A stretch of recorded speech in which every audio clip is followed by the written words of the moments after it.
This is the Troll Patrol, live with Justin FREAKIN. Welcome to the Troll Patrol, live. It is a freaking Wednesday. I thought it would be easy. I gotta explain to you guys what happened to me on Twitter today. It's gonna play into our opening segment here on the show. But I thought it was gonna be easy for me to go and respond to a Mr. Michael Malus, who I just found out existed today, and apparently I've made his fans big mad. But I was gonna go and try to post the link to the Troll Patrol, but I've had so many responses that I can't actually find the original thread. Oh my god, and I've had 1 million people call me groomer. But I don't know if that has anything to do with the Michael Malus shit. Michael Malus I was making fun of for sucking Elon Musk's cock. God damn! This is the most interaction I've ever had on Twitter. Here, I'll show you. This is the most interaction I've ever had on fucking Twitter. I'm having to scroll through all of this shit. I can't, because I kept responding to people. I mean, I'm in deep here. I'm the worst pirate they've ever heard of. Arg!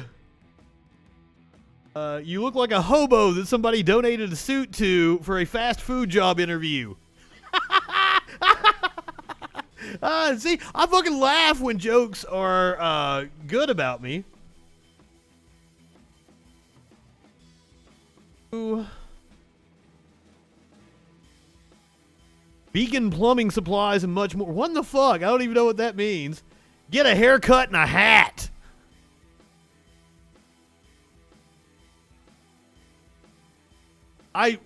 Did you sent me a video or some shit? I don't know. I haven't got a chance to check it out yet. I've been caught up in this.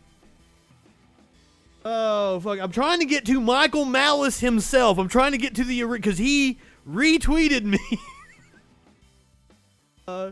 Dude said, looks don't decide, bare knuckle boxing match streamed live, I'd watch. My response was, make it happen. I'd love to destroy all of the idiots' opinions of you. We can also debate if you aren't man enough for bare knuckles. But I want to get to his actual fucking post. You look hideous. Come on. Here was my thing. Is like they told me that he was manlier than me. I put up a poll. I was like, who is manlier, me or Michael Malus? And look, I'm doing this to his fans, so of course I'm gonna get ratioed on it.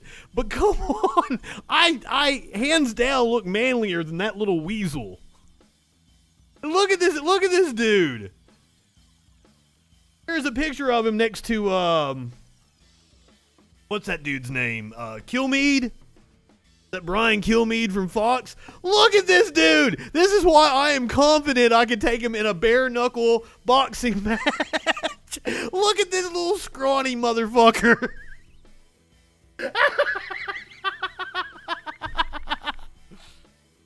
I don't know if I'd call it going viral. I got dogpiled by a bunch of idiots. But apparently this dude is some kind of big shot podcaster.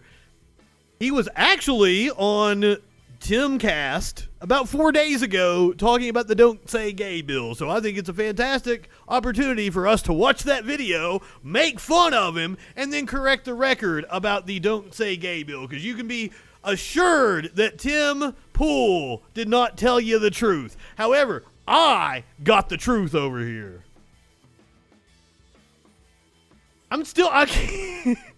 I can't fucking find the actual. I guess I'll have to go to my profile here because I retweeted Michael Malus.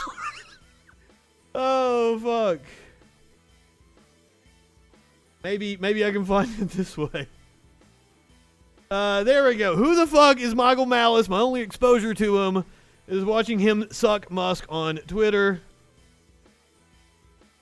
So there we go. We can actually respond to Malus with our video. Unfortunately, he is live right now on his channel. So we aren't going to get Michael Malus coming to. They are debating Ketanji Brown Jackson on the Senate floor right now. That's what I wanted to start with. But we got to talk about Michael Malus here. Oh fuck! Because I was gonna start off talking about Supreme Court shit. We've got a court case to talk about.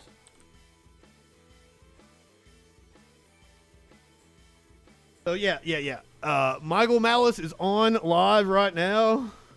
Station, so it's even at a scale down. He has Buck Sexton on. Still, I think, quite honestly, now I'm gonna do the little, I think it's the most widely listened to talk radio show in America right now by. Oh, hold on! I don't want to post it from that Justin Freakin. I want to post it from maybe that one. Actual Justin Freakin. Number 2. I love that his show is called "You're Welcome," the possessive version of "your."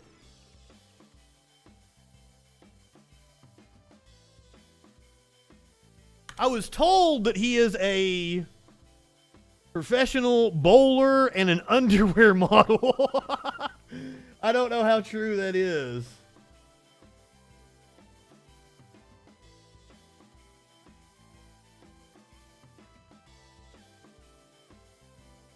The Troll Patrol is live. It looks like he's got it on delay.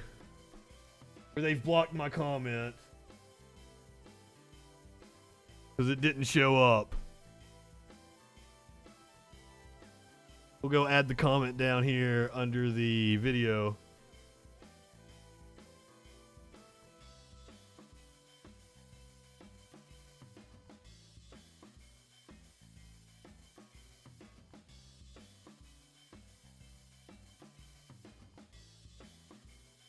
It says he's a communist on one of the biography sites. Accidentally hit there. Oh, there my comment came through.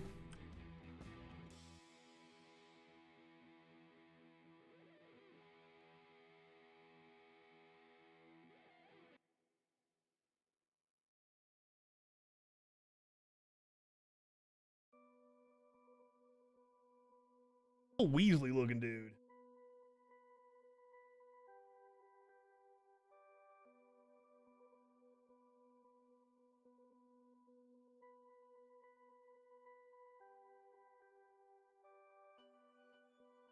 Oh, I'm sorry. I turned him off. My apologies. Family to some degree. I grew up in as if you really want to hear what this asshole has to say. Bit, like not super well, and I always have to say this because if you don't qualify these things, right? It's like if people are like, oh, are you in the CIA? I say yeah. So like, but you were an analyst, idiot. I'm like, yeah, I know. I'm just So I always have to like get ahead. But I ended up. My profile picture on Twitter right now is this picture. A true manly man being bowed down to by one Mr. Michael Malus. And seriously, look at this dude. I can't take many people in a bare knuckle fight. I could take him. I could take Matt Walsh. Come at me, bro. Let's go ahead. We'll watch this video of Michael Malus on with Tim Pool talking about the Don't Say Gay bill. And then we'll get to the actual news. There's a Twitter thread going viral. I forget the guy's name, so this forgive is about 4 days ago on the Timcast. Why the left is freaking out over the parental rights and education bill so much. Now, there's a meme where someone says, it's not rocket science, guys. They're just evil and they want to diddle kids. Aaron McIntyre, let's give him credit. He's great, but he's wrong. Also, there's a great thread about this that James Lindsay... So, Michael Malus calls himself an anarchist, but last I checked, anarchists usually identify closer with the left and not fascists. So it's weird that he's going on shows like Dave Rubin and Tim Pool and shit like that, isn't it? he had retweeted. I forgive me to the podcast host who posted it because I forget his name. I don't know if you guys want to try and look it up.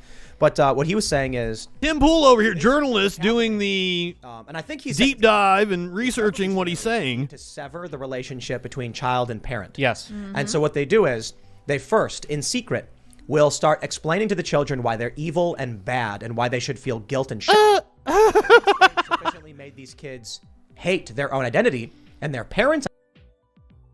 Nobody is doing that. What are you talking about, you stupid fuck? They're telling the kids to make sure that they hate their identity.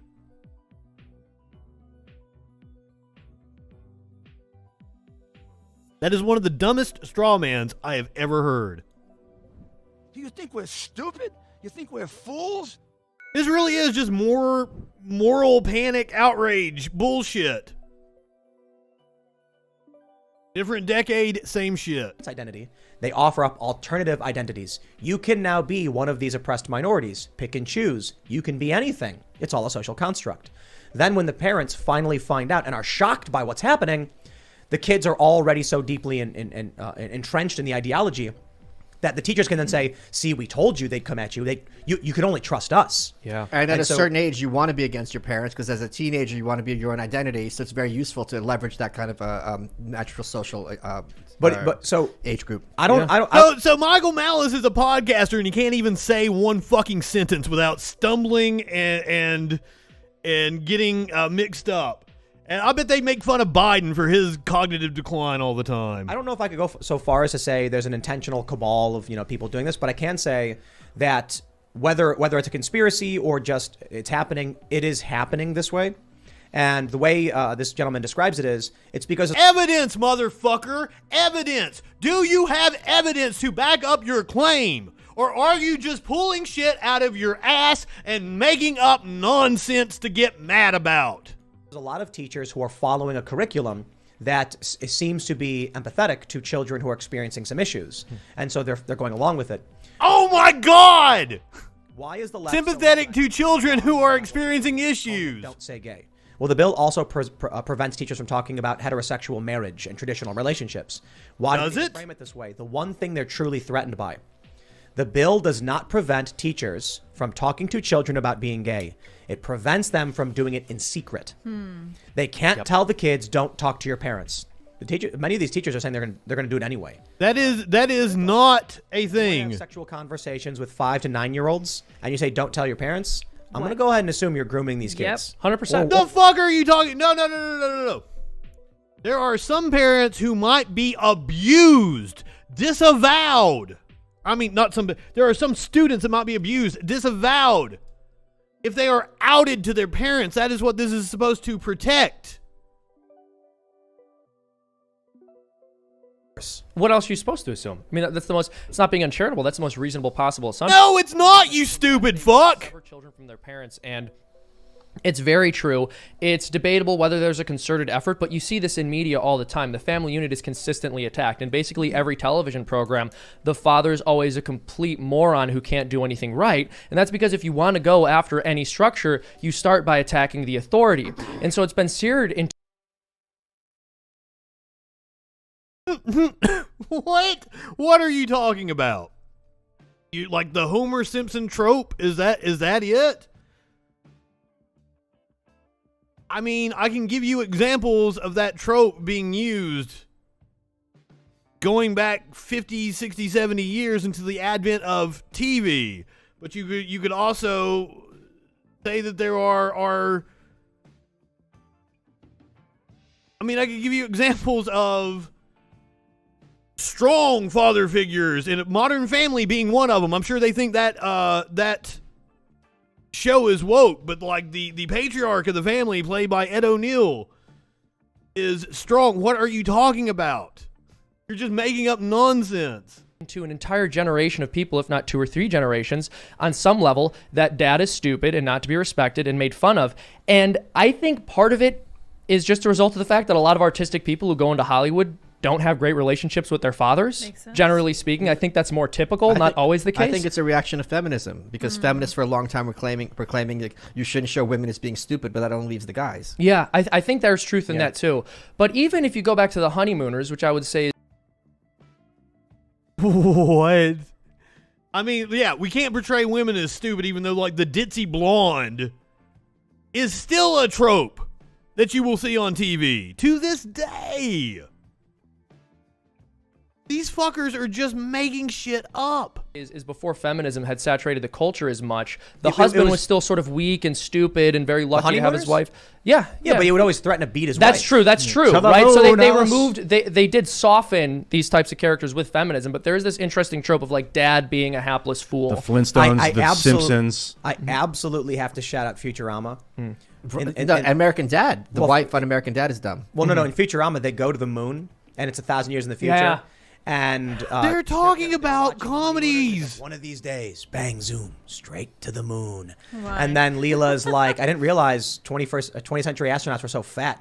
And then Fry's like, he's not an astronaut. And he was just using beating his wife as a metaphor for, or he was using space travel as a metaphor for beating his wife.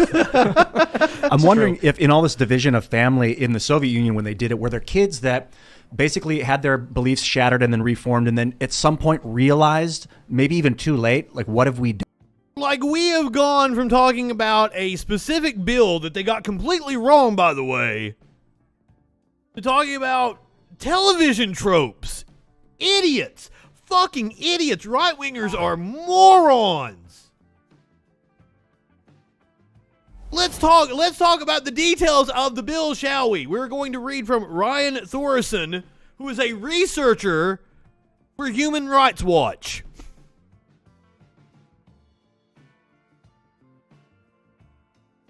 Because Florida officials are once again spreading misinformation about the Don't Say Gay bill, I want to once again lay out what it does and doesn't actually say. First of all, K through 3rd students are not learning sex ed in Florida schools. They are occasionally learning that some kids have 2 dads or 2 moms. And that's what's setting off conservative supporters of the bill. Conservatives call it sex ed, call it a sex ed bill, but it doesn't actually address instruction on sexual activity. It prohibits instruction on sexual orientation and gender identity, singling out some families and kids as off limits for school discussion. You can see the actual intent in the refusal to amend and fix the bill. We're going to read amendments that were proposed. Representative Carlos Smith, in fact, proposed an amendment that would prohibit discussion of sexual activity rather than sexual orientation or gender identity. It failed. Senator Jeff Brandes proposed an amendment to make it about human sexuality more broadly. It failed. Senator Lauren Book proposed an amendment to clarify that discussing same-sex families, history, bullying, questions asked by students, etc. would be permitted. It failed. Senator Randolph Bracey and Representative Woodson proposed amendments to clarify that conversations among LGBT students would be permitted. Those amendments were rejected. Senator Tina Polsky proposed an amendment clarifying that sexual orientation and gender identity include heterosexuality and cisgender identity. That was rejected. So what Tim Pool was saying about, like, oh, well, you can't discuss hetero marriage either, wrong. No opponent of the bill sought to expand sex ed to K through 3rd students. They sought to ensure that LGBT people and families could still be discussed and not erased. And for some reason, they were voted down by the conservative majority every time. In fact, opponents of the bill tried to amend it so it would instead prohibit discussions of sexual activity in K through 3rd grades. And for some reason that nobody can explain to me, the proponents of the bill voted that down. A second misconception is that this is just about K through 3rd grades. The bill also prohibits those discussion in older grades if the state deems those conversations not age appropriate or developmentally appropriate for students in accordance with state standards. Why am I skeptical that LGBT kids would get the info they need? Because Florida sex ed law already stacks the deck against LGBT kids, requiring instructors in HIV/AIDS education to specifically encourage heterosexual marriage. Relatedly, Senator Gary Farmer offered an amendment to make this part of Florida's sex ed law inclusive of all marriages. LGBT people have a constitutional right to marry. After all, well, they're coming for that, according to Senator Cornyn. We're not getting into that tonight, but that's another. Maybe I should pull that clip up. But Senator Gary Farmer offered an amendment to make this part of Florida's sex ed law inclusive of all marriages. LGBT people have a constitutional right to marry, after all, but as you might have guessed, proponents of the bill shot that down. You can see in that provision that Florida's sex ed law already requires that instruction must be appropriate for the grades and age of the student. The only point of this additional legislation is to prevent discussions of LGBT people and families.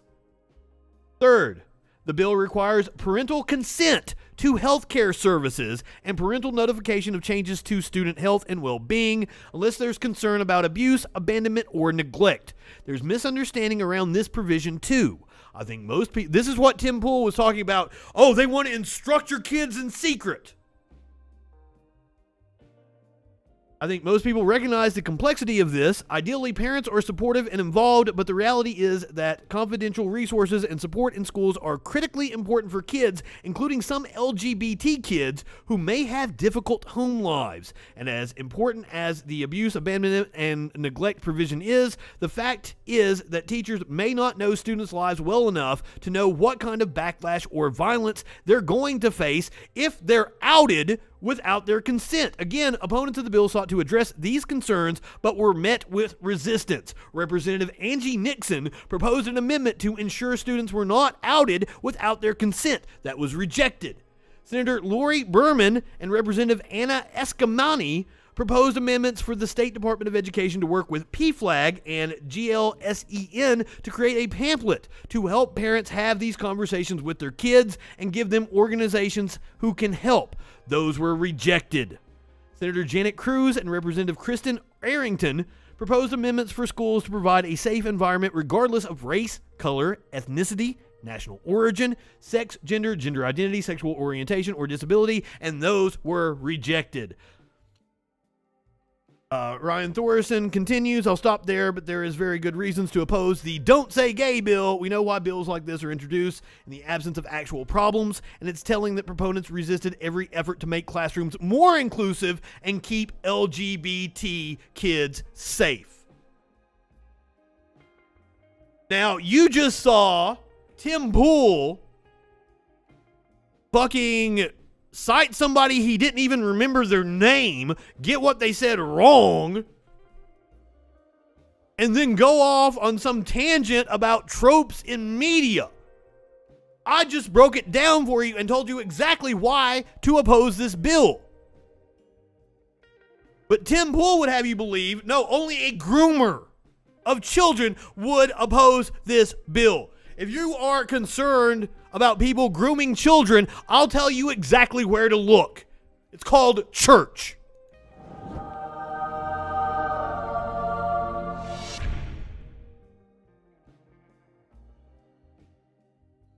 Watch a little more of this so I can see if I can make fun of Michael Malus for something. Done as the government turns on them? Like, are these people that are like useful pawns? Are they turned on eventually? Oh, yeah. I mean, then Stalin turned on the secret police, and then he turned on the top of the military. Honey, you guys are the useful pawns. No. You know who's especially the useful pawns? People like Glenn Greenwald or Andrew Sullivan, who are themselves gay. Starting to realize that, Glenn Greenwald is, and Andrew Sullivan, through his Twitter interactions over the last couple of weeks, he might be starting to realize that, hey, they're coming for me too. Glenn Greenwald is so far up his own ass. Why is Michael Malus dressed like Tim Pool? What the fuck is this shit? Which was a major problem in World War II because all this Dustin, thank you for the resub. Another thing that they taught in the Soviet Union very famously was the story of Pavlik Morozov, who was this little boy whose dad was hoarding grain, and he turned his dad into the authorities, and his dad killed him. This is a complete made-up story, but there were statues built to him and like songs about him because you're taught in school if your parents are doing. Dustin just got here. He turned into a Weasley little man. Doing something wrong, you have to inform on them, and if you're killed, you basically become a saint. This is the greatest thing you can do. Michael, do you watch anime? God, no. You need to watch Attack on you. Titan. No, I disagree with that. I've never heard the word need used more incorrectly. And so there's a meme of like Okay, I'll agree with Michael Malus on that. But you also you know shouldn't Do you want an iTunes gift card? when I don't actually bash something you don't know about. spoil the gist of it for Please, you. it's already spoiled. It's anime. Yeah. So the first season. First, you're gonna love this. The first season. Oh yeah, one more thing I just gotta say. The only cartoons I watch are Freedom Tunes. Thank you so much. All right, Much check it out. The fuck is a freedom tune? I assume they're preaching the opposite of freedom. For those of you just joining us, that was Michael Malus on the Timcast podcast. The reason we were watching that is because I hit the Hornet's Nest today and apparently got Michael Malus's fans all over me. One of them said something about manly men, so I posted a poll. I was like, who is manlier, me or Michael Malus? Weasel-looking Michael or godlike Freakin? I mean, does he not look like a weasel? Somebody else said I should bare knuckle box him, and I'm like, I agree to that. Look at this little motherfucker. Did mommy dress him like that? She dressed him like a big boy for his appearance on Fox News. Oh, fuck. So this is what I was going to start off with tonight. They are on the Senate floor debating Ketanji Brown Jackson's confirmation to the Supreme Court. Don't exactly know what is going on right now. Bernie Sanders was the Sears Children's Collection.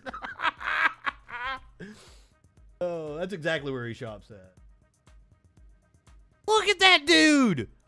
Dude. You got scurvy or some shit? I think you don't have enough vegetables in your diet. You need to eat some fruits, man. Get you some citrus.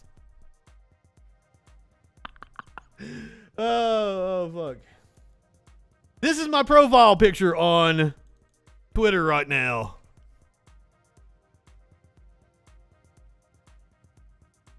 Needs to take some Flintstone vitamins. Maybe he needs to have Sparkles come over and walk him like a little puppy dog. So he gets some vitamin D and he gets some exercise. Because he really needs it. Hey, Michael Malus, you are a dumb fuck, dude.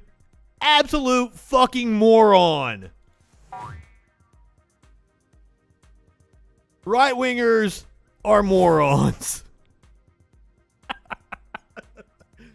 Oh, shit. Well, let's talk about the Supreme Court, shall we? I'm sorry, I didn't give you guys your meme for the day. Do you want your meme?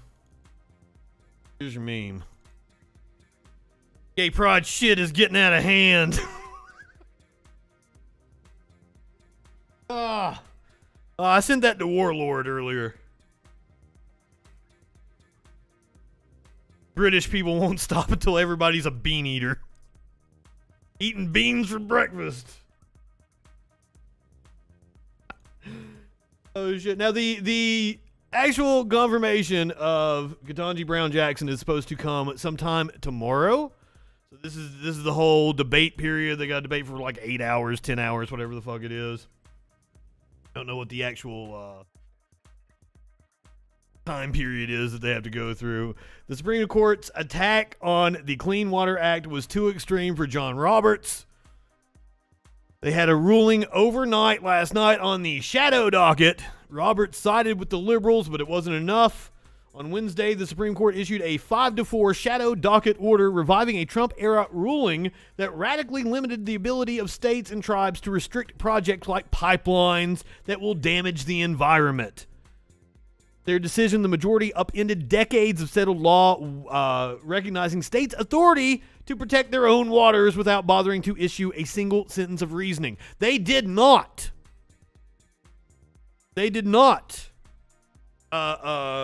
issue a fucking statement with their ruling. Just 2 days earlier, Justice Amy Coney Barrett once again declared that the Supreme Court is not political during a speech at the Ronald Reagan Presidential Library Foundation. We're going to watch a bit of that here in just a second. Americans concerned that a particular ruling was purely results-driven, she said, should read the opinion. A close reading, Barrett asserted, would help the public decide if the ruling is designed to impose the policy preferences of the majority, or an honest effort to determine what the Constitution and precedent requires. But those upset by Wednesday's decision, which strayed so far from all known law that even Chief Justice John Roberts was driven to dissent, cannot read the opinion because there is none.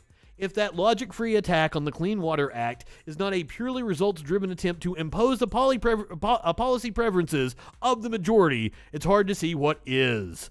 The court's order on Wednesday in Louisiana versus American Rivers is an affront to the Clean Waters Act, federalism, judicial restraint, and common sense. It arises out of a dispute between Donald Trump's Environmental Protection Agency and a coalition of states and tribes. The Clean Water Act, first passed in 1972, is a quintessential example of cooperative federalism. It compels the federal government to work with states and tribes before approving a project that could diminish water quality. In a major 1994 ruling, one was accompanied by many pages of reasoning. The Supreme Court affirmed states and tribes' authority to grant, modify, or deny certification of a potentially destructive energy project like an oil pipeline or a coal export facility. We mentioned the event that Amy Coney Barrett was at a couple of days ago. Apparently she faced a heckler. But some were aggressive, and I would try to drive my car down the street, and they would open the doors to block. Calling her an enslaver of women. I mean, if the shoe fits. Oh shit, they cut away from it. They cut away from the heckler.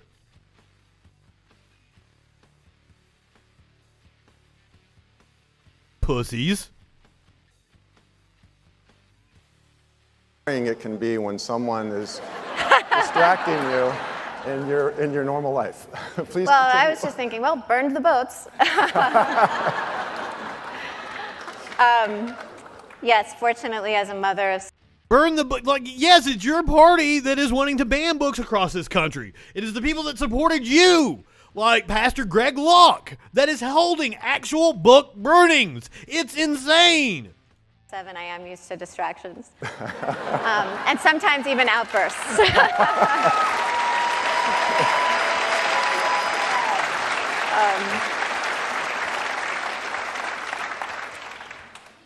So this was about the effort to get a photo of you. Yes. So one Sunday morning, usually the media trucks would show up around 8, and it was a Sunday morning, and I was gonna head. Don't care.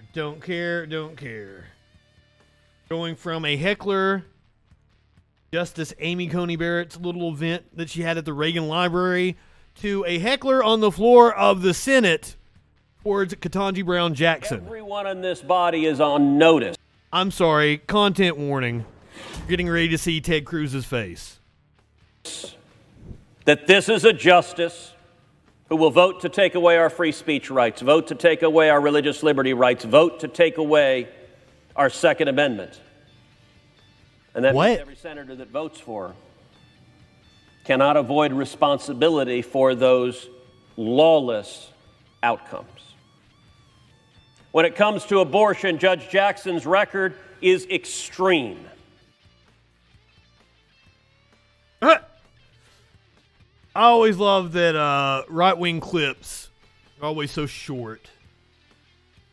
I think that's telling of the right-wing attention span. Their clips are always 30 seconds, 40 seconds.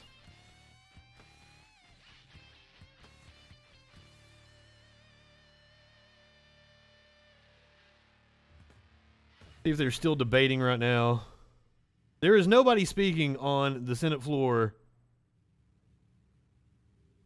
Media wench. Yeah, extreme would be requiring everybody to get an abortion. Well, I mean, they're right-wing extremists, so they want to portray milquetoast people as extreme in order to cover their own asses. I want to talk about extreme, and this is one, like, this isn't me joking. I've definitely got to hit the content warning on this one. This is graphic. This is heart-wrenching. This is Bucha residents recalling the attack during the Russian occupation. What they have to say is just, it's gut-wrenching. Talk to Vladimir Putin when his forces do this. Go to hell.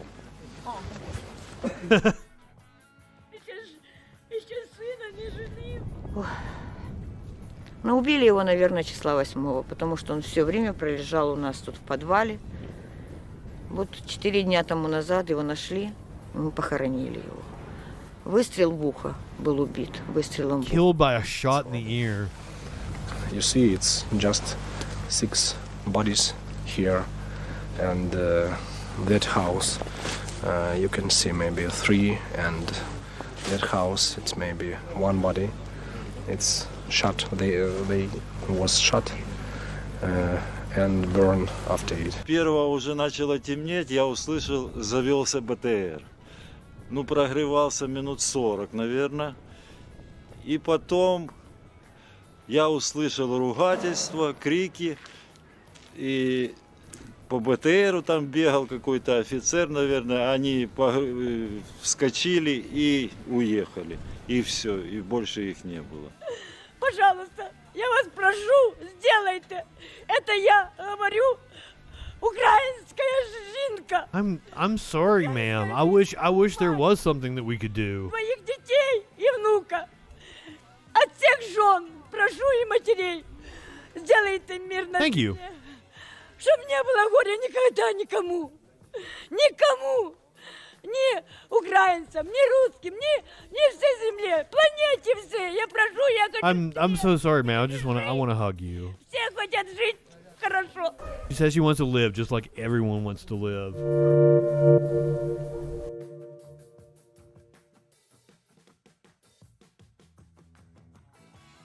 Hard to hear. The international community today apparently put more sanctions on Russia over the war crimes. U.S. Europe hit Russia with war crimes sanctions. United States. And we're taking additional steps in lockstep with our allies and partners. If you look at what happened, they're going to block Sberbank, which handles about 1/3 of Russian transactions. Putin is a fucking monster. I hope this ends up with his people ousting him and a broader future for Russia. I can't believe, because, like, I just watched, like, a documentary, maybe a couple of documentaries. I don't even know how I got down this rabbit hole. But I watched a documentary, at least one, on the fall of the Berlin Wall and Gorbachev, his relation with Bill Clinton. Like, it seemed like the future for Russia was bright, but when they were selling off when they were listening to the IMF and they were selling off the assets that the state owned, went into the hands of some very corrupt people.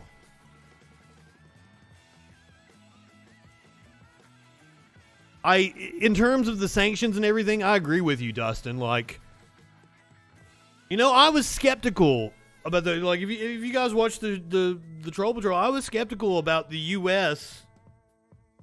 being honest in their assessment, and I was wrong, and I apologize for that. We should have hit Russia with sanctions 2 weeks earlier than what we did, as Zelensky was begging for them. So that is dropping the ball on our part. The rest of the world. And they're also blocking Alfa Bank, which is Russia's largest private bank. This represents a new stage in the sanctions because these are the institutions used by Russians, not just the Russian elite. However, these penalties also apply to the Russian elite, and more particularly their children. The Biden administration is going after the 2 adult daughters of Russian President Vladimir Putin. This is a very interesting move forward because often Russian oligarchs use their children as a means of hiding assets from authorities. The ban on new investments in Russia is a key part of the new sanctions. However, it's almost a lagging indicator because more than 600 businesses have already said they're not going to do business in Russia. That's really important because you're going to deprive the Russian economy of the oxygen it needs from abroad to keep running. We will impose an import ban on coal from Russia.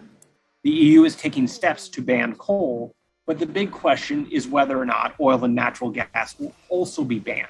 Because in the long term, even if they immediately need Russian energy, they know that that dependence could ultimately produce vulnerabilities. And these are hard questions, but this is the nature of war in the economy right now. We tend to think about war merely through military tactics, but it is about resources. It is about technology. It is about supply lines and the ability to replenish them. When you talk to administration officials, they would say that these sanctions have been transmitted to Russia at a very quick pace through the markets. However, these sanctions are really going to start biting in 5, maybe even 6 months. And that's when we should judge them. Yeah, disposable thumb, you're right. Like, we're right to be skeptical of U.S. intelligence. They've proven time and time again we should be skeptical of them. But they were correct this time, so. Russia is back on the brink of a debt default after the U.S. blocked its dollar payments. Here's what happens next. It all been going so well. Russia's government had been surprising investors by sending payments on its foreign currency bonds, despite the sanctions slapped on the country over its invasion of Ukraine. But on Monday, the U.S. Treasury said it would no longer allow Russia to make any dollar debt payments using accounts at American banks. The Treasury told J.P. Morgan, Russia's foreign correspondent bank, that it should not process more than $600 million of maturity and coupon payments that were due on Monday. A person familiar with the matter told Insider. J.P. Morgan declined to comment. Analysts said the move sharply raised the risk of a Russian default. Timothy Ash, an economist at Blue Bay, told Insider he put the chances of a default at 80%.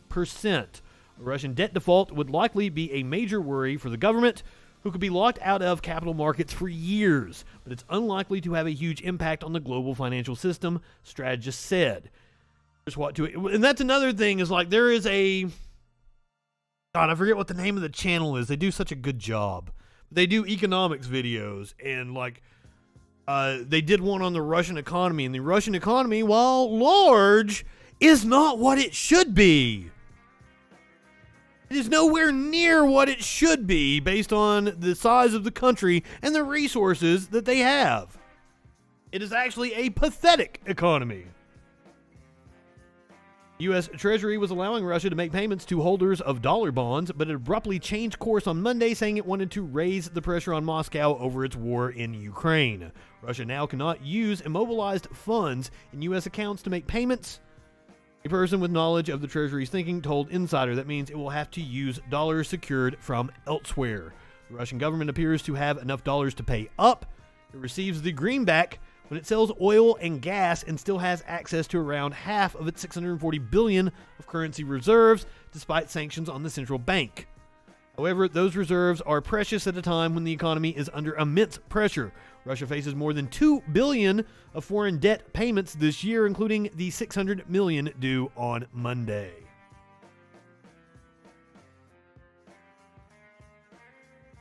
Meanwhile, our good friends over at Anonymous apparently leaked 1 million Russian state media emails. Cool. Hackers affiliated with Anonymous have claimed to have leaked more than 900,000 emails spanning 20 years from Russia's largest state media corporation. Network Battalion 65, or NB65, leaked the 786.2 gigabyte email cache from the All Russia State Television and Radio Broadcasting Company with distributed denial of secrets. DDoS co-founder Emma Best said the leak was an unprecedented exposure of state-owned media and propaganda, which the Russian government considers essential to the state security. It is the latest in a string of hacks the group have claimed since then, including taking down Russian state news agencies TASS, Fontanka, Kommersant, Kremlin-backed channel RT, and the Kremlin website on February 28th.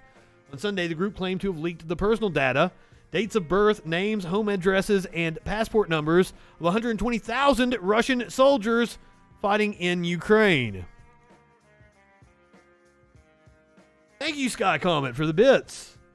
Anonymous declared cyber war against the Russian government days after President Vladimir Putin's invasion of Ukraine began on February 24th. Doing the Lord's work, boys.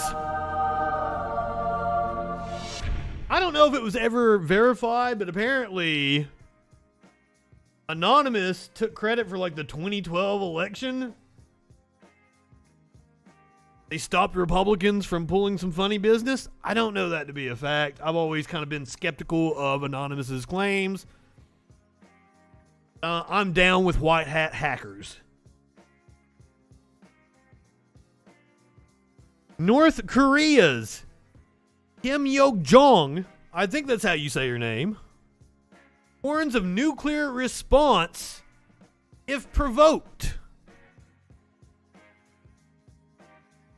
North Korean leader's powerful sister issues her second warning in 3 days over the South's preemptive strike capability. Powerful sister of North Korean leader Kim Jong-un has threatened South Korea with nuclear retaliation if provoked after Seoul, all the Scientology stuff. After Seoul threatened South Korea, fucking shit. The powerful sister of North Korean leader Kim Jong-un has threatened South Korea with nuclear retaliation if provoked after Seoul highlighted its supposed preemptive strike capabilities against the North. In a statement published by North Korea's state media on Tuesday, Yo Jong called South Korean Defense Minister Soo Wook's recent comments about preemptive strikes as a fantastic daydream and the hysteria of a lunatic.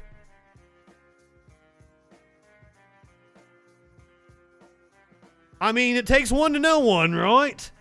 He stressed that while North Korea did not want another war on the Korean peninsula, it would retaliate with its nuclear forces if the South opts for preemptive strikes or other attacks, which would leave the South's military little short of total destruction and ruin.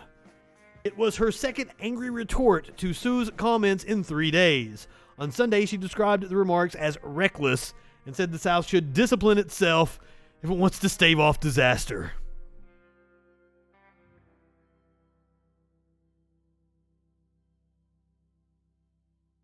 I don't know. I haven't checked in recently, but there was talk that Un was in bad health, possibly dead.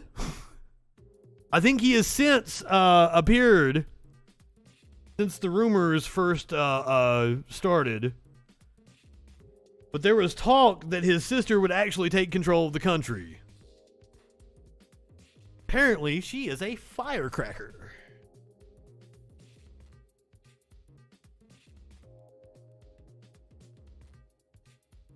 From North Korea over to Israel.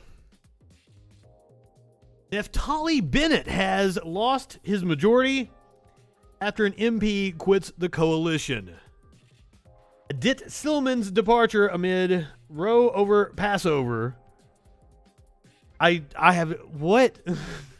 We're reading from The Guardian here, and I have no clue what the fuck any of this shit means. Adit Silman's departure amid row over Passover bread leaves PM with the same number of seats as opposition. Amid row over Passover bread. I don't know what the fuck they're talking about. A row over Passover bread. What? A key member of Naftali Bennett's Yamina Party. I have no clue how to say it. I'm sorry if I'm butchering it. But they're also a far-right coalition, so fuck them if I'm fucking their name up. Yamina Party has quit the Israeli coalition government after a row about unleavened bread during Passover in a surprise move that leaves the prime minister without a parliamentary majority.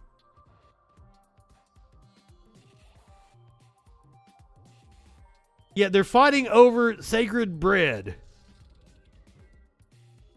Adot Silman's announcement left Bennett's coalition an alliance of parties ranging from the Jewish right and Israeli Doves to an Arab Muslim party with 60 seats, the same as the opposition.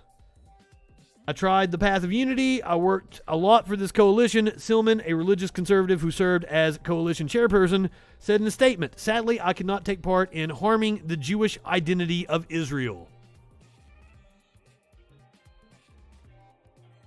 Unfortunately, the bad thing about this fight is that it may bring back Bibi Netanyahu. That's the problem with this. Jewish tradition bars leavened bread from the public domain during Passover.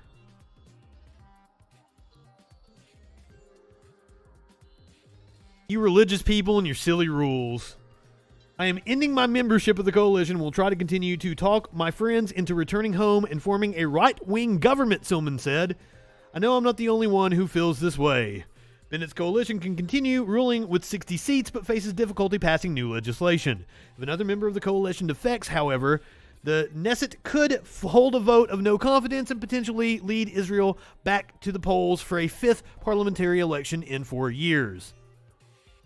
Dalia Schnidlin, a political analyst, said that if Silman is the first person to really prepare to bring down the government, she is doing it from a place of conviction. She is religious, and I think we all underestimate the power of theology.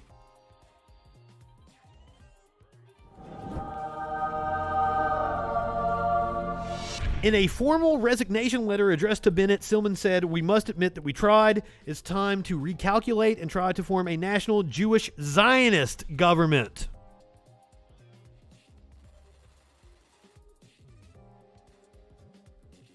After the announcement, Silman was embraced by the same right-wing politicians who had relentlessly attacked her since she followed Bennett into the governing coalition last year, reneging on election promises.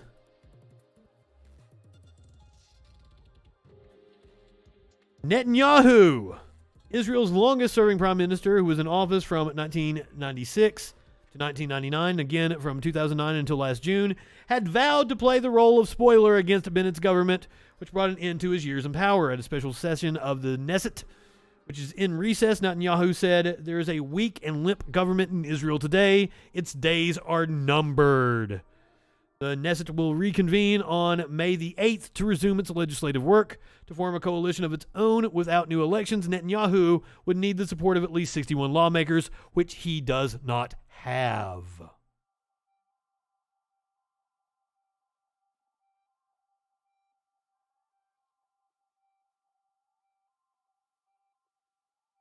People and their silly little beliefs.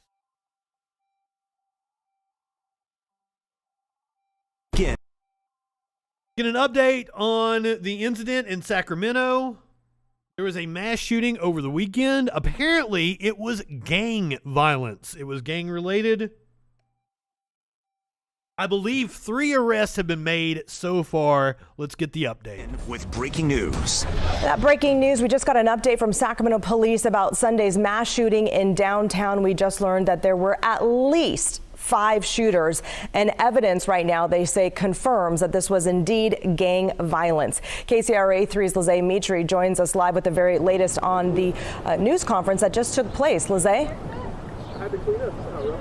That's right. What's up, Lizzie? Sacramento Police Department, the police station. Just minutes ago, we finished hearing from officers. As you said, they confirmed that it is increasingly clear that they believe a gang. So the gang confirmed that it was gang violence. I am going to refer to my notes. Like I said, this just came down. All this information, evidence shows that there are at least 5 shooters that fired their guns during the shooting this weekend downtown. It was an exchange of gunfire between at least 2 groups of men, police say. They didn't get into specifics when it comes to gang affiliations or who may have been affiliated with a gang. They say they have only named at this point DeAndre Martin as one of those 5 shooters. We also know DeAndre's brother, Smiley Martin, is still in custody. He is in the hospital with serious injuries from the shooting, but they have not named him as one of those 5 shooters. He is expected to be charged when he's out of the hospital with being a prohibited person with a gun, and they didn't go into any more specifics about what his role may have been in the shooting. And they said there. I want to point out there is right-wing outrage right now because I believe the guy she's describing, the younger brother of who they think one of the shooters is, I believe he is out on bond, and the right is going nuts over that because he might have been released a couple years ago or something, that he had charges against him.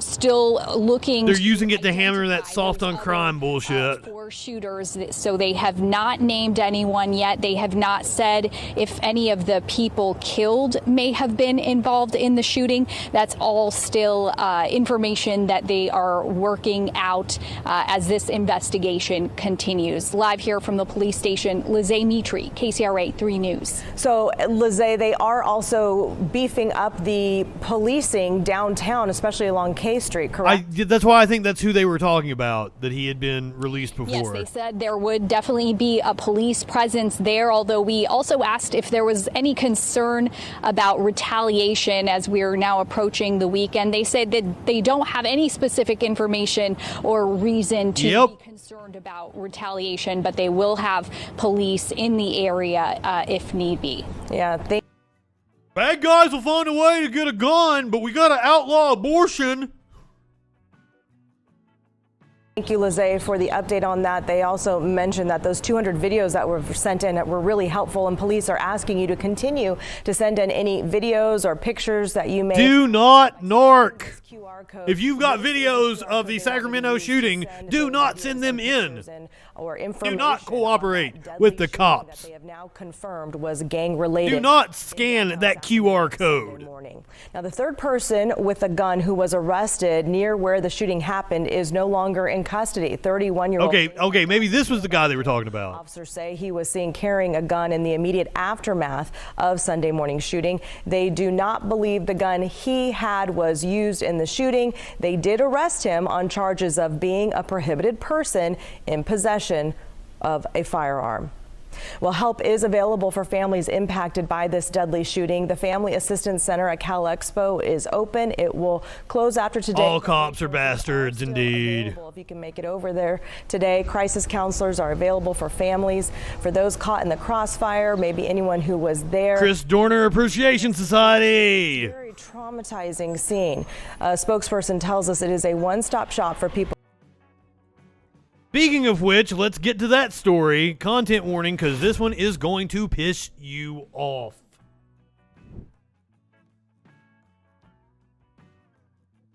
There is going to be no charges for any of the police involved in the shooting of Amir Locke in Minnesota.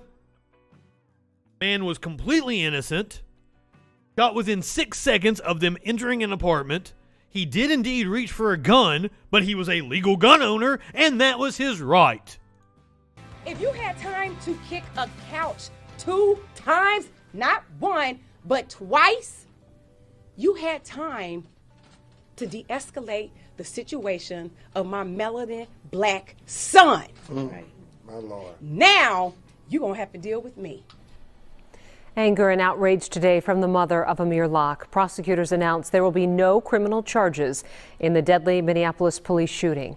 Prosecutors decided SWAT officer Mark Hanneman was justified. Hey, Merrick Garland, here's another one for you. Step in, DOJ. This needs to be reviewed. Fuck off. In opening fire during a no-knock search warrant in February. Good evening, and thank you for joining us. I'm Kelsey Carlson. And I'm Amy Hawker. Let's go now to our newsroom, our Paul Bloom live for us. So, Paul, no charges here, but prosecutors also say without that no-knock warrant, Amir Locke is likely alive today. Amy and Kelsey, I have to say that if prosecutors could put no-knock search warrants on trial here, they absolutely would. A fucking cop pulled the fucking trigger, dude! If prosecutors could put no-knock warrants on trial, fuck off. A man pulled the trigger. Put him on trial. I don't care. Like, I don't care if all you can charge him with is reckless homicide. Do it. Do it. You feel you can't get a murder conviction? I understand completely. Fucking put him on trial for reckless homicide. Negligent homicide, whatever the fucking charge is. A man pulled the trigger. Put him on trial. He killed somebody. You could tell a lot of frustration and some serious concerns about the use of those kinds of warrants, with prosecutors reviewing the Amir Locke case, urging policymakers here to do something to protect other lives. As for Officer Hanneman, the conclusion, given the totality of the circumstances and what he knew as he entered that downtown apartment, his use of deadly force here justified. Bullshit. It would be unethical. Officer Hanneman is a piece of shit.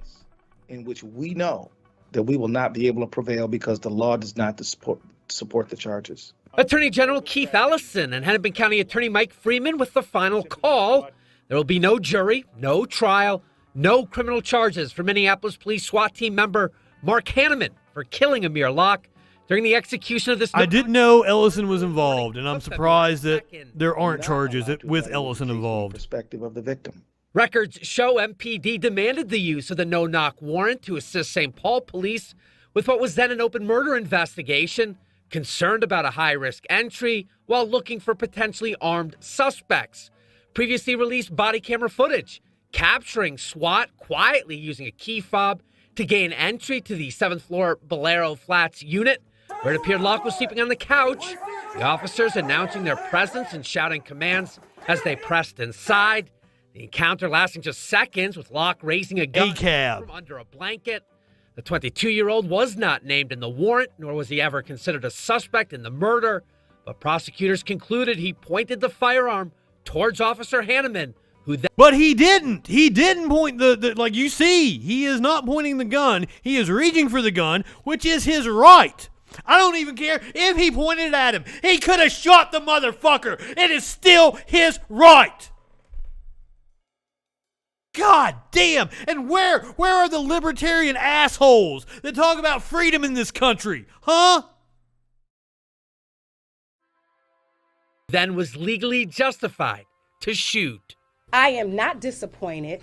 I am disgusted. Locke's mother absolutely furious about the charging decision. And she should be. Her son was a lawful gun owner, simply trying to protect himself. You decided that he wasn't worth nothing but less than 9 seconds of a human being.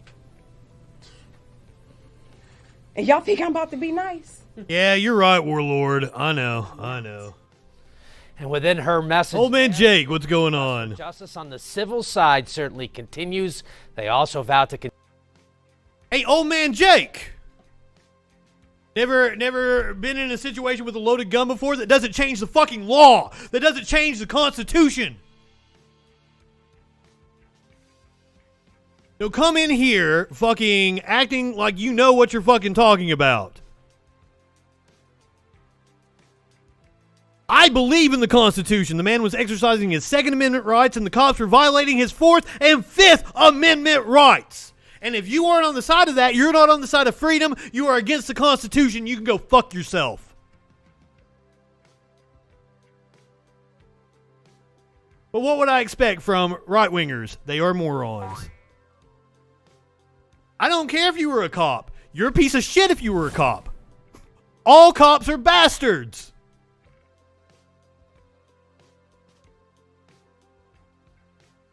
You're a piece of shit, dude. Old Man Jake used to be a cop. Do us all a favor. God, I can't. Yeah, yes, there you go, Sparkles. I was trying to think of a way to say it in a way that wouldn't get me banned on Twitch. I believe in the Constitution, you piece of shit. Unlike cops.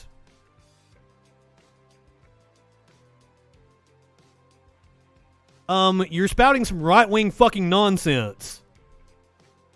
all right-wingers think they're not fucking right-wingers. They think they're enlightened fucking centrists that are just calling it like they see it. Hey, old man Jake, you want to have a conversation with me? 917-830-4359, or you can hop in the Discord. Just tell me if you get in the Discord. I'm sorry I didn't actually have the phones open. Let me go ahead and do that right now. Let's have a conversation about it. Tell me why you think it's okay for those cops to violate the constitutional rights of Amir Locke.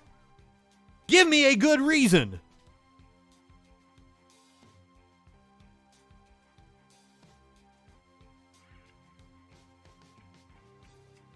I don't care. No. Here's the thing. Is a cop's job is to die if necessary.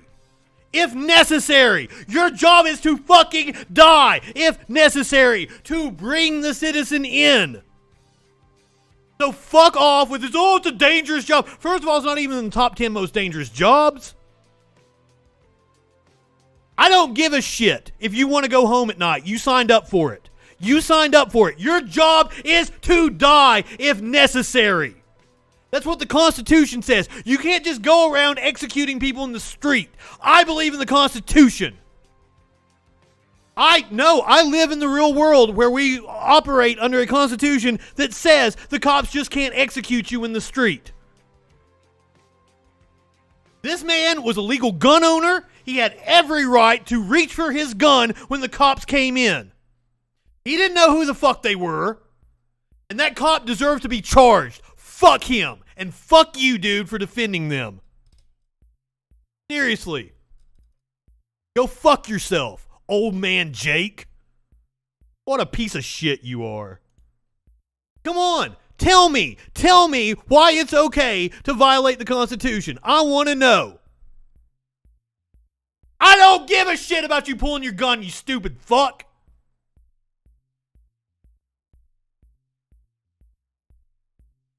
I pulled my gun 3 times and never pulled the trigger. Okay, don't give a shit. Don't give a shit. Yeah, you're probably one of the 40% that beats his fucking wife too, aren't you?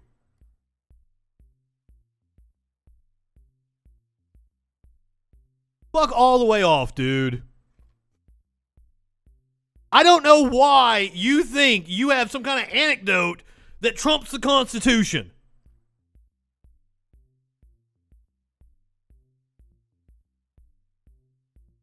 Fuck all the way off. Let me hit it again. Here on this stream, we are part of what I call the Chris Dorner Appreciation Society. I've only known one good cop in my life, and his name was Chris Dorner.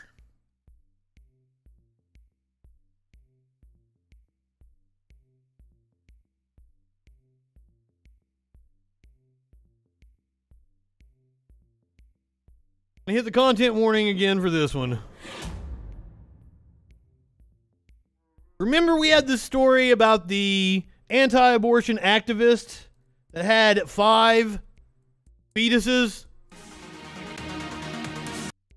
They're saying that their organization is in possession of 115 aborted fetuses. And off the top at 5, the big story. New information in a story we brought you last week about the 5 aborted fetuses that D.C. found inside of a Capitol Hill apartment. 110 more fetuses now part of this investigation. Fox 5's Katie Barlow back on that scene with the latest. Katie? No, you dumb fuck. We said it because you're a cop. Well, you just said it about me because I'm black. Nobody gives a shit that you're black, dude. What a fucking idiot. You are right wing.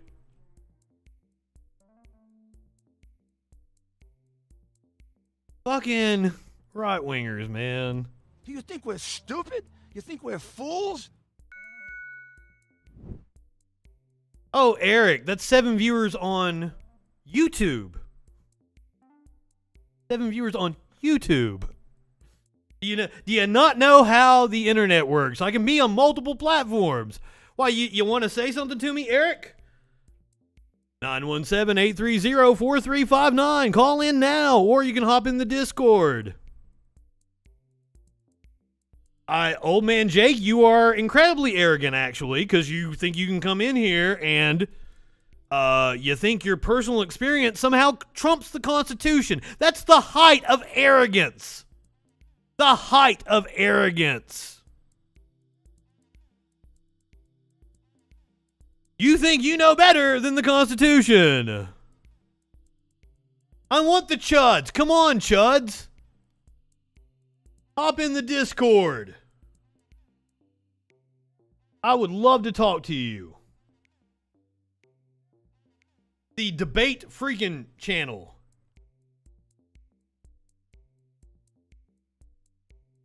We were having a discussion about a man who was killed unlawfully by the cops. His constitutional rights were violated. You came in here and started running your mouth about how, oh, you've never been in a situation with a loaded gun before. Oh, you're a fucking idiot. And no. Fucking cops don't work within the laws. Most cops don't know shit about the fucking law.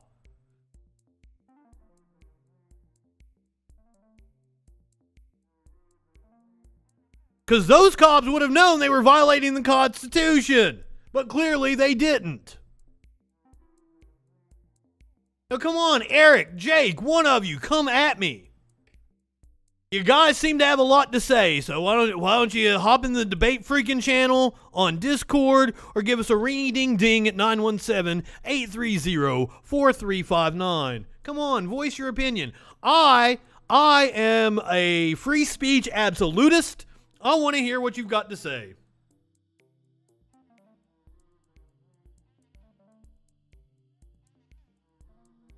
I'm wondering if Eric came over from the whole Michael Malus bullshit, where I was making fun of his dumb ass.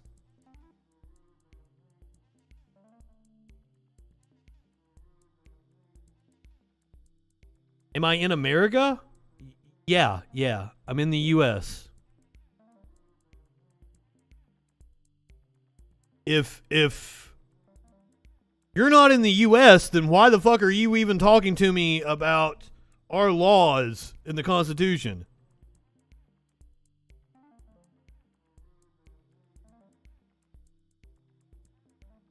I'm pretty against policing overall, but specifically the U.S. for a lot of reasons. Other countries don't kill the number of civilians we kill.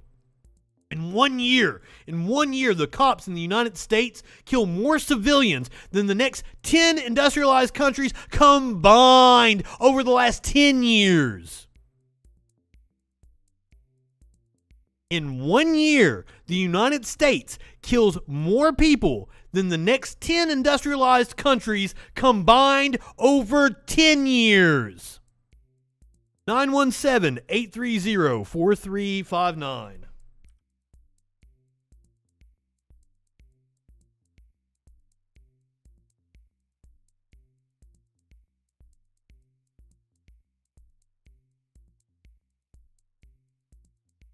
Yes, becoming a cop in the United States is a fucking joke.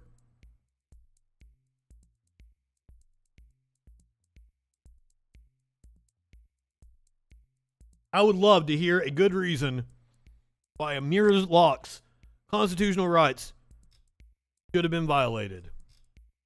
I'm not going to dox or harass anybody, but like that's fine if you call from a blocked number. I don't give a shit. I'm not a stupid fuck right-winger. I wouldn't dox or harass you. Speaking of which, I have Dalton Codfetter's number. He didn't call from a blocked number.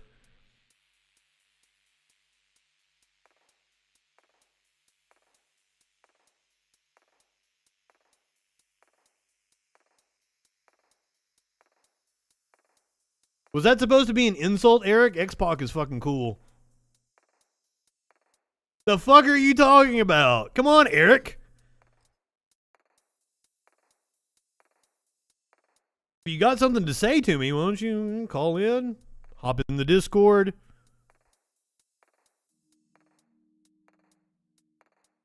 Curiouser, what are you asking about? What the fuck was what?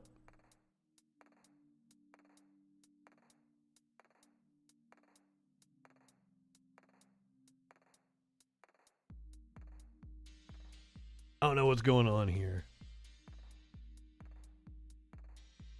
While we're waiting, I guess we could check the voicemail, couldn't we? Because I had a new voicemail. Let's see what we got here. 派送均无人签收，了解包裹详情请按9，由人工客服为你服务。Hello, UP has expressed the last voice notification you have an important express delivery and no one signed for it. For details. Oh damn! I have an important express delivery and no one signed for it. Please press 9 and the manual customer service will serve you.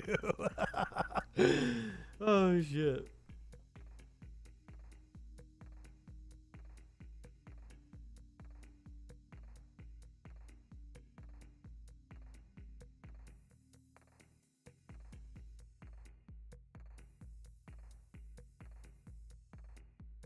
Was it a scam call? Oh, possibly. I should have fixed this up for you guys because I don't want to show the person's number. I got multiple phone calls today from an old lady. She was looking for her friend Dolores. Apparently Dolores was missing. So she texts me after leaving me multiple voice messages. Hi Jeff, this is Dolores' friend Terry. I'm looking for her because I'm worried that her number is disconnected. I lived on Town Ridge with her and just talked to her 2 weeks ago. Please call me. Thank you so much. My response was, my name isn't Jeff. I have no clue who you were talking about. This has been my number for over a decade. Please kindly fuck off. Okay, thank you. God bless you, honey. So my response to that was, God isn't real, you fucking idiot. But I hope your friend is okay. She responded back, she's okay, just heard from her, thank you, smiley face. And I said, glad to hear it, smiley face.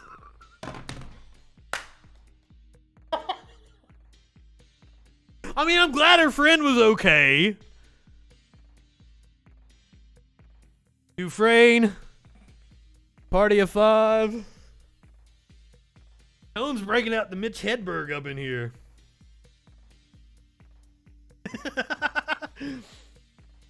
I used to do drugs. I still do.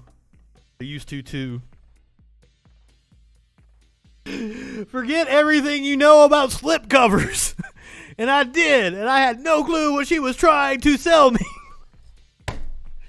Oh, fuck. We're completely off track now. Or is this motherfucker going to call in and argue with me or not? I was all excited. Because I don't want to get halfway through the aborted fetus story when we're finally going to get some details on what's going on and have to stop. Talk about constitutional rights with an ex-cop who I guarantee has violated people's constitutional rights every fucking day. A cab, motherfuckers. What happened to our friend Eric? Come on, Eric.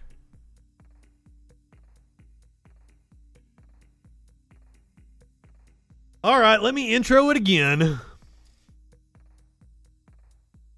Remember we did this story last week about the 5 aborted fetuses found at a pro-life activist's house? I have this picture of her right here. This was while they were in her home. She looks very worried about what's getting ready to happen to her. We now have a little more detail about what apparently happened. 115 aborted fetuses were allegedly intercepted by this anti-abortion activist. That off the top at 5, the big story. New information in a story we brought you last week about the 5 aborted fetuses that D.C. found inside of a Capitol Hill apartment. 110 more fetuses now part of this investigation. Fox 5's Katie Barlow back on that scene with the latest. Katie.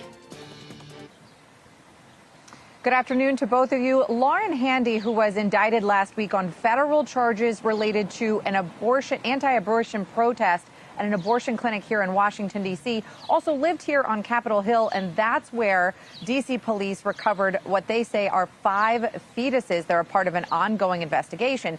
But today, Handy, as a part of a press conference... Well, when we were reading from the Daily Wire, they were making it sound like there was this pro-life group that had they had a whistleblower from inside some kind of research facility. They had a tip that the fetuses had been illegally aborted. Conference with her anti-abortion activist group told reporters that there were 110 other aborted fetuses that they recovered as a part of their anti-abortion advocacy. Lauren Handy and I went to Washington Surgery Center to engage in anti-abortion advocacy. Upon arrival, we saw a truck labeled Curtis Bay Medical Waste Services parked outside. We approached the driver, who was about to load 2 large boxes with biohazard symbols onto his truck. We asked him if he knew what was in the boxes, and after he said no, we told him, dead babies.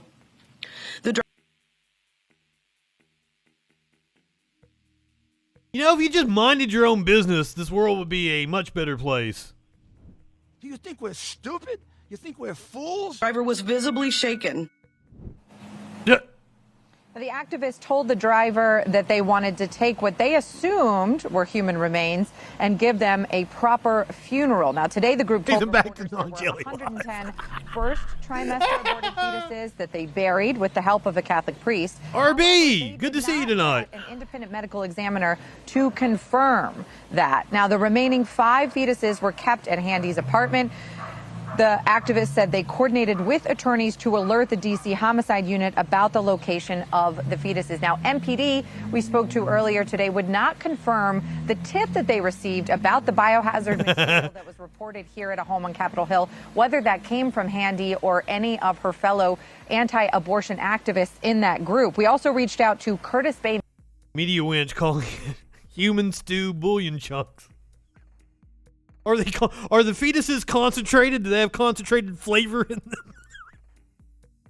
them? Oh, goddamn.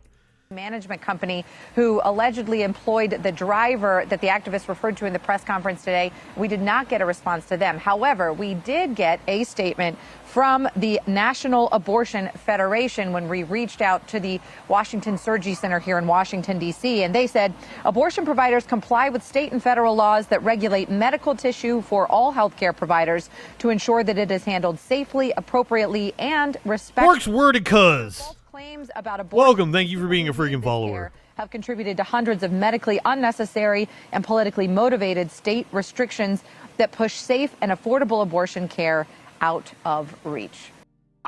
Apparently they're going to be looking into charges of tampering with a corpse, possibly. Oh my! You put them in a blender to make a face mask.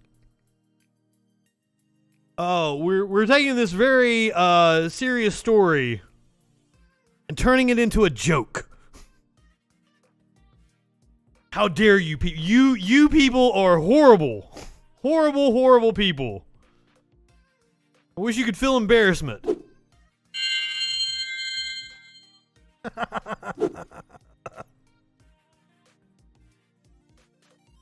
Oh, fuck. Are you triggered, Eric? Fuck. Guys. Katie, so the medical examiner retrieved the fetuses. The activists want the medical examiner to conduct full back style. So any update on that request? We reached out to the D.C. medical examiner who wouldn't provide us a request for comment. They actually directed us to Mayor Bowser's office. We followed up with Mayor Bowser. Apparently, they are the ones providing any further comment related to the D.C. medical examiner request. No comment from them so far, but we'll follow up. God damn. But now, right-wingers in D.C. are running with this. I should have grabbed a clip because they have the self-righteous indignation machine going.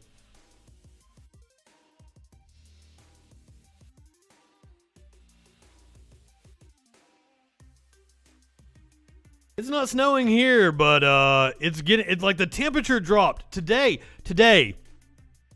I had the doors open for like an hour. The temperature gets up to 80. Like, fuck, I'm all sweaty. I'm going to have to close the doors and hit the AC. Like 2 hours later, it's 65. I'm like, I missed the sweet spot for having the doors open. My hacky radio voice is astoundingly bad. Weird. My hacky radio voice. Sure did earn me a living in radio for 20 fucking years. Almost like I was a radio personality that was on 11 different radio stations.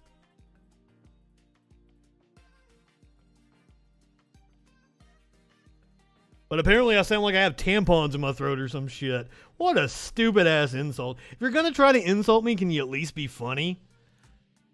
We read mean comments about me when we came on tonight, and I laughed at several of them because when you're actually funny, I will give you props.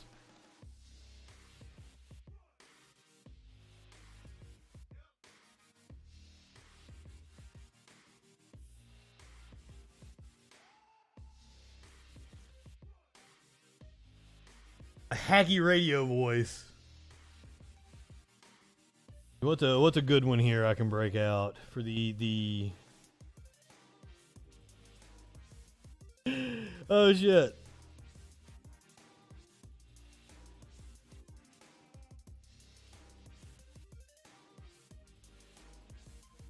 And now for your Z-Rock Morning News Report. Here's Justin Mullins. A car carrying That's me. led police on a high-speed chase. That's me. That's me from like 15 years ago. No one was in.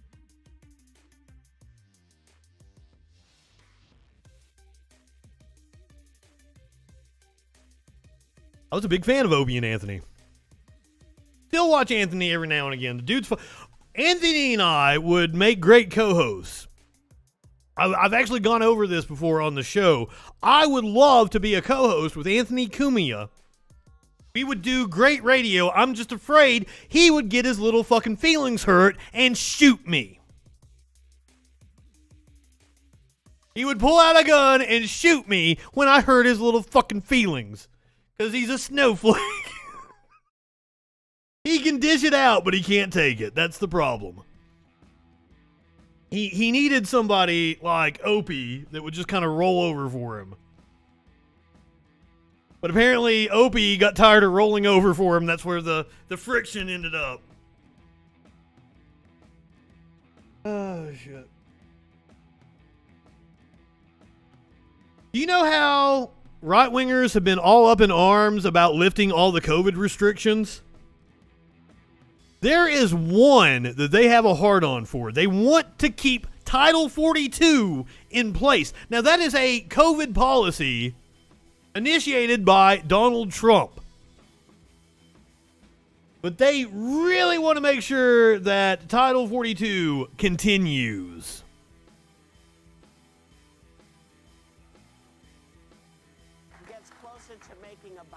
This is The View talking about the issue. COVID relief package. Mitch McConnell hinted that it may depend on keeping you-know-who's Title 42 immigration policy, which turns back all undocumented citizens and asylum seekers at the border. Now, it's set to be lifted next month, and White House Press Secretary Jen Psaki explained why. Take a look. Title 42. I think Anthony's hate of black people is funny since he's about as white as they are. What the fuck does that mean? The fuck are you talking? Are you stupid? Do you think we're stupid? You think we're fools? Yes. Yes. I think all these right-wing fucking idiots are absolute fucking morons. I don't even understand what you people are trying to say half the time. All right, anyway, back to the whole Title 42 thing. Is a public health directive. It's not an immigration, migration enforcement measure. And the decision on when to lift Title 42 was made by the CDC. So, I'm not really sure what's happening here. Should Republicans be using this to hold up this other bill? No. Or are they listening to Republican voters who want to keep the policy in place? Apparently Italians aren't white. Holy shit. It calls me stupid. God damn, right-wingers are morons. Did she say Jen Pansky? As D.C. gets closer to making a bipartisan deal on the $10 billion COVID relief package, Mitch McConnell hinted that it may depend on keeping you-know-who's Title 42 immigration policy, which turns back all undocumented citizens and asylum seekers at the border. Now, it's set to be lifted next month, and White House Press Secretary Jen Psaki explained why. Yeah, you're right, Porks. Title 42 I'm sorry. Public health directive. It's not an immigration migration. Oh man, Jake made a Discord. Are you in the... all the fucking stupid right-wingers think they're not right-wingers. You're a fucking stupid right-winger. All right. What? Bang Discord here. There's the link to the Discord. Hop in the Debate Freakin' channel.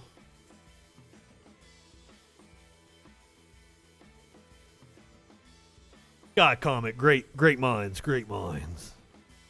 I cannot wait to hear your take on why cops should be allowed to violate the Constitution. This should be interesting.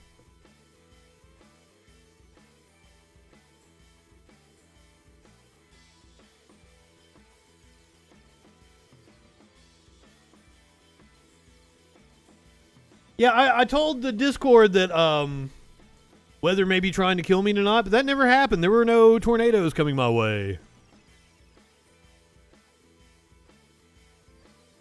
My party embracing George Bush? Fuck, dude. Fuck. Are you an idiot? Like, you hop in the Debate Freakin' channel. Like, talk to me. Talk to me. The Voice channel.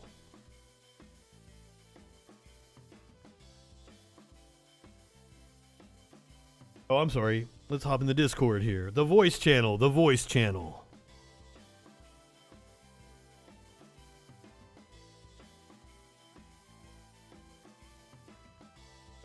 It's your party embracing George Bush. The fuck? The fuck are you talking about? Idiot.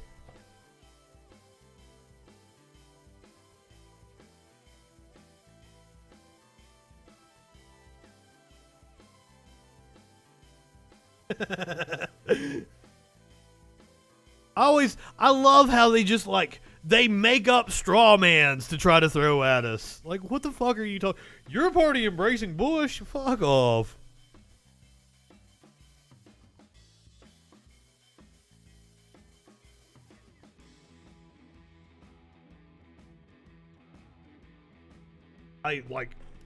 Send Bush to The Hague. Send Obama to The Hague. Send Clinton to The Hague. Send all living former presidents to The Hague. I'm all about it, except Jimmy Carter. He probably did some shit. Almost certainly did some shit in Latin America. They could get him sent to The Hague. But overall, he's a pretty good dude. And he was right about fucking everything. Are you gonna come in and talk to me? Where'd you go?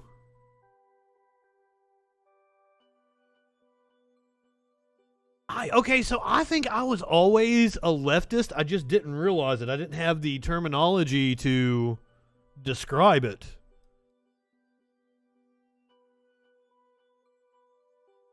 Talking about policy, in the mid 2000s, I guess I called myself a liberal around that time.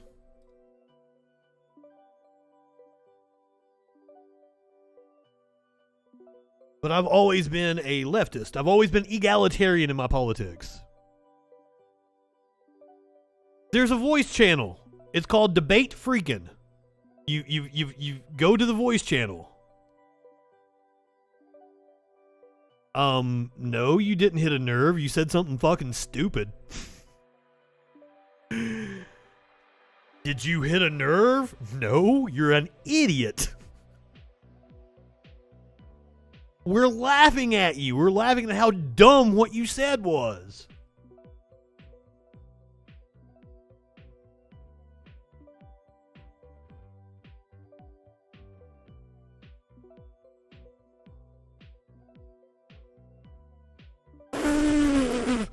The liberal attack on traditional policing caused a decline in America's global standing. Oh my God. That's hilarious. I wish there was an attack on police. I really do. There's not. That's the weirdest thing, is right-wingers love to say, like, the media attacks police, but the media runs all these propaganda stories. They run cop, like, press releases as news stories without fucking doing any kind of research on them. Let me tell you, as someone who was a reporter for many, many years, cops lie. Cops lie even when they have no reason to lie. You should always be skeptical of what a cop says.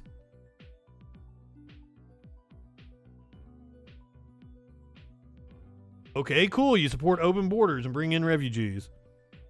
Cool. Awesome.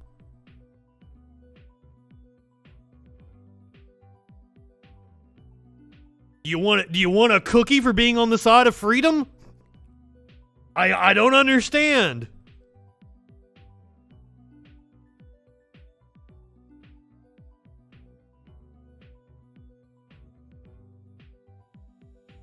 Damage what men have done? What are you talking about? One of you actually get in here and have a conversation with me. Because here's the thing. Some people are listening to this as a podcast and they don't know what the fuck you're saying.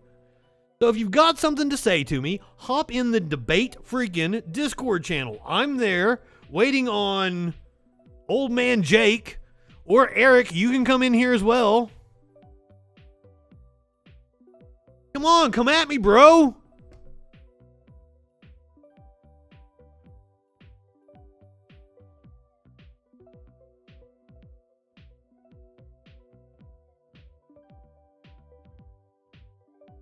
Saying that we're embracing George Bush somehow is fucking dumb, you idiot. God damn. I didn't spend because, okay, here's the thing. I turned 18 in the year 2000. No, I turned 18 in the year 2001. I couldn't vote yet. I spent my 20s protesting Bush, you stupid fuck. Old man Jake, if you're in the Discord, there you can see text channels, and then you see voice channels. There's one called Debate Freakin'. Up in the Debate Freakin' voice channel. All you gotta do is click on it.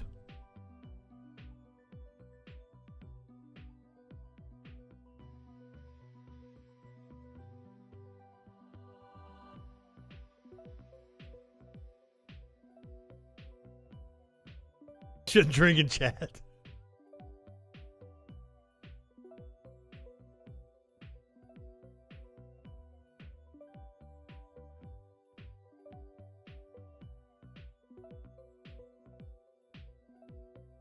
How am I a narrow-minded dummy?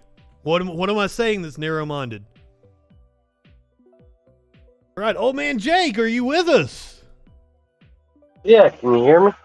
We can. What's going on, Jake? Ow. Not much, just trying to walk out the door with a bunch of shit in the way, so.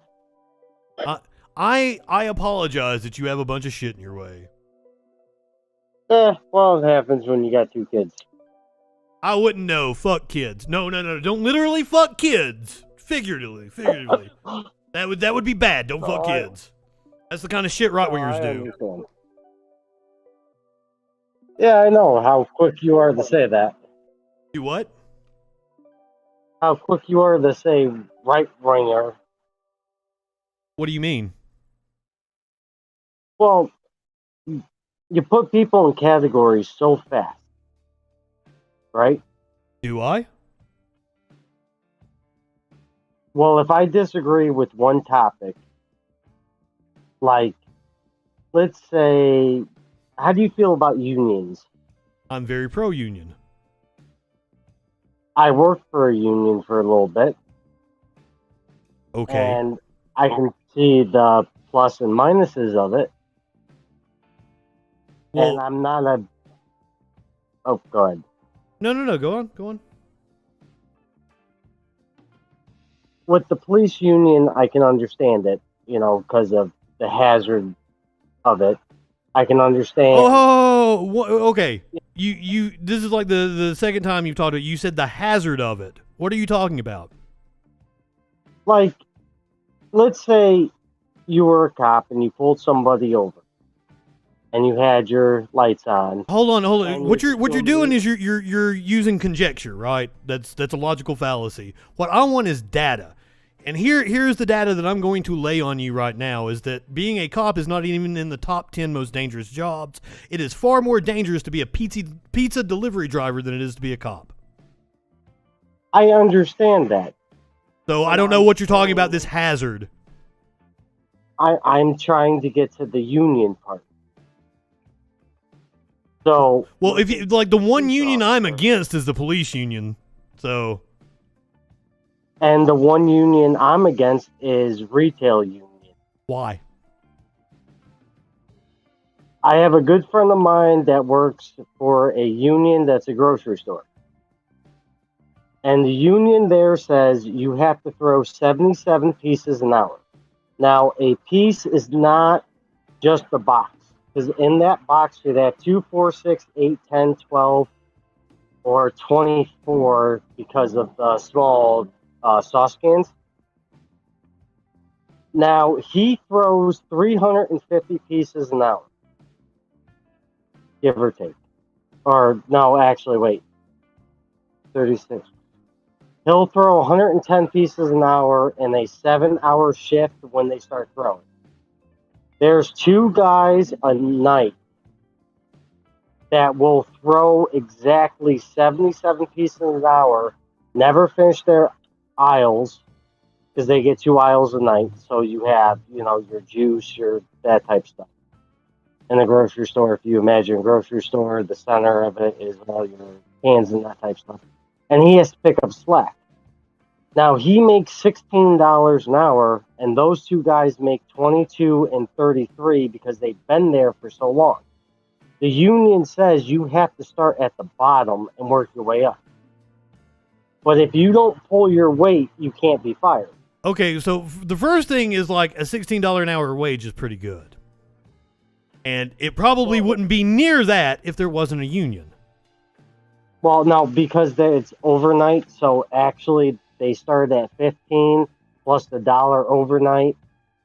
So but also once again, you're giving me anecdotal evidence, right? You're just like, I know somebody and this blah blah blah. What I can't do is I can't verify what you're saying. So it's like it's a dirty tactic to try to like, well, I've got this story and blah blah blah, and this guy says this. I can't verify that or debunk it, right? If you look up Stop and Shop in Connecticut. But you see why that's a logical fallacy, correct?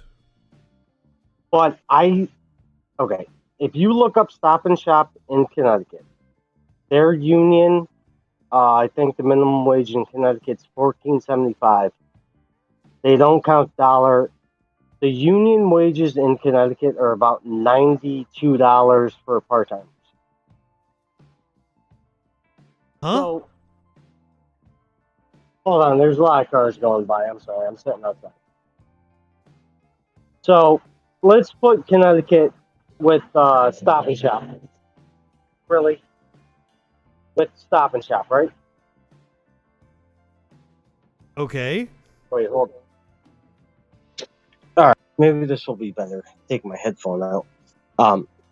With a union in a grocery store. Yes. So we'll agree with the grocery store, right? No, I'm very pro-union. I can understand you're pro-union.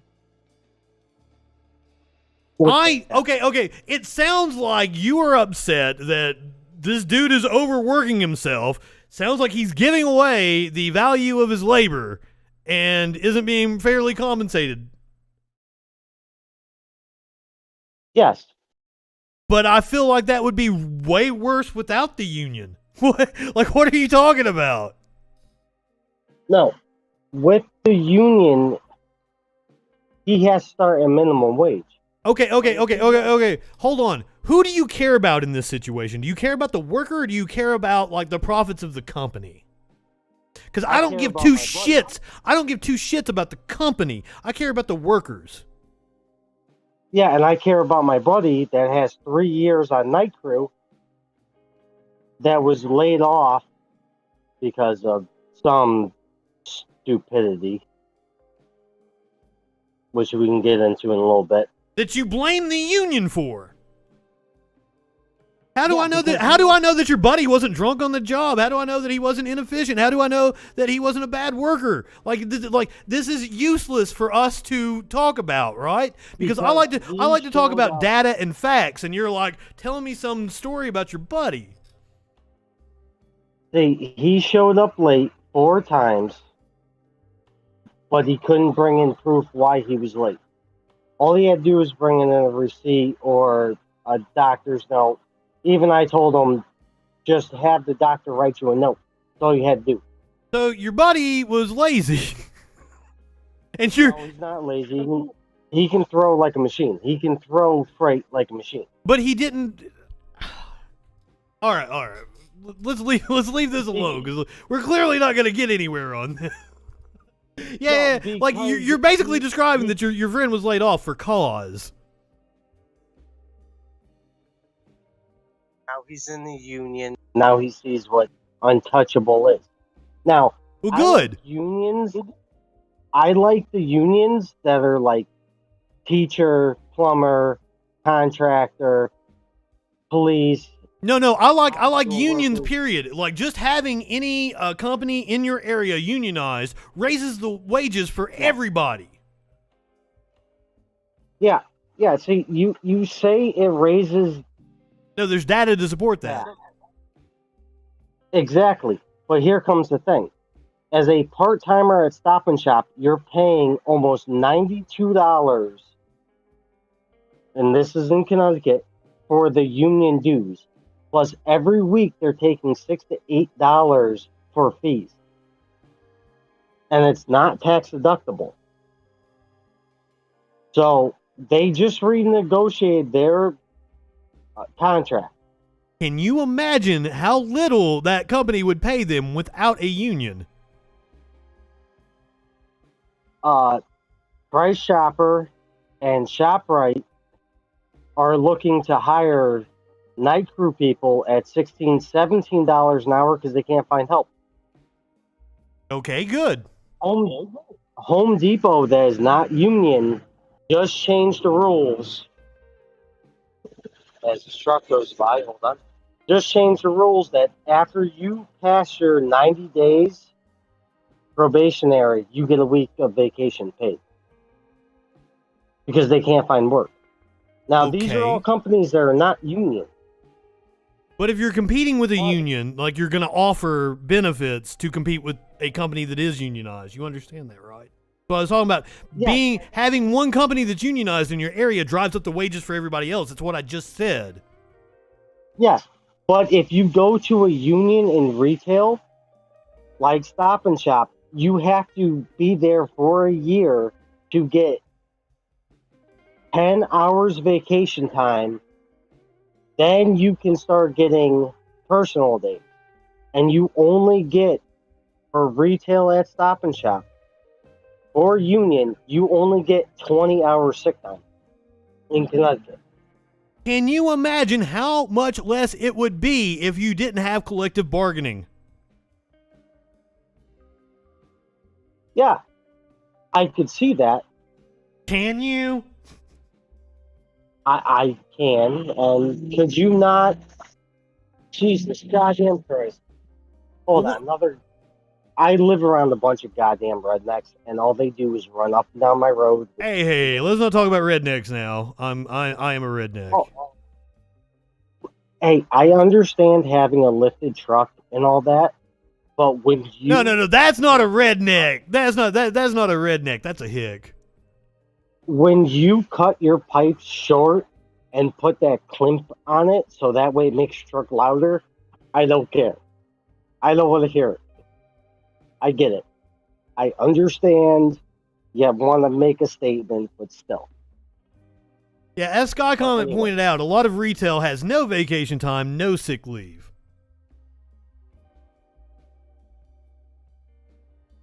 My wife. I only worked retail for a couple of years back in the mid 2000s. I had no vacation days or sick leave. What year during 2000? It would have been like And what 2006, 2007. In Virginia, I worked for Olin Mills. I did retail photography. Okay, so that's a whole. I don't know how they work. Yeah, I don't know how know this my wife- company up in Connecticut works. That's why it's meaningless. That's what I'm saying. If you look up Stop and Shop Union and the contract that they just passed, the guys that have been there for 20 years got a bonus check for $600 or $500. Good. Tax. And then the part-timers got a check for $100 tax, but they still have to pay $92 in retail. And they can't. I got a couple of friends that work non-union retail and TJ. Do you have any data? Do you have any fucking data, dude? Yeah, I can get some pay stubs. No. I need like research data that shows like this compared to like this non-union place compared to a union place, because all the data says that unions are good for workers. And I can even show you traditionally in the United States, our wages were a hell of a lot higher in the 70s when we had high union membership. And back in the 70s, that's when bosses were ripping people off and cutting payroll without talking to you. No. Our wages were much higher back in the 70s. We are getting ripped off now. And you're not putting. I can show you the graph of worker productivity versus wages, and worker productivity has skyrocketed while wages have plateaued.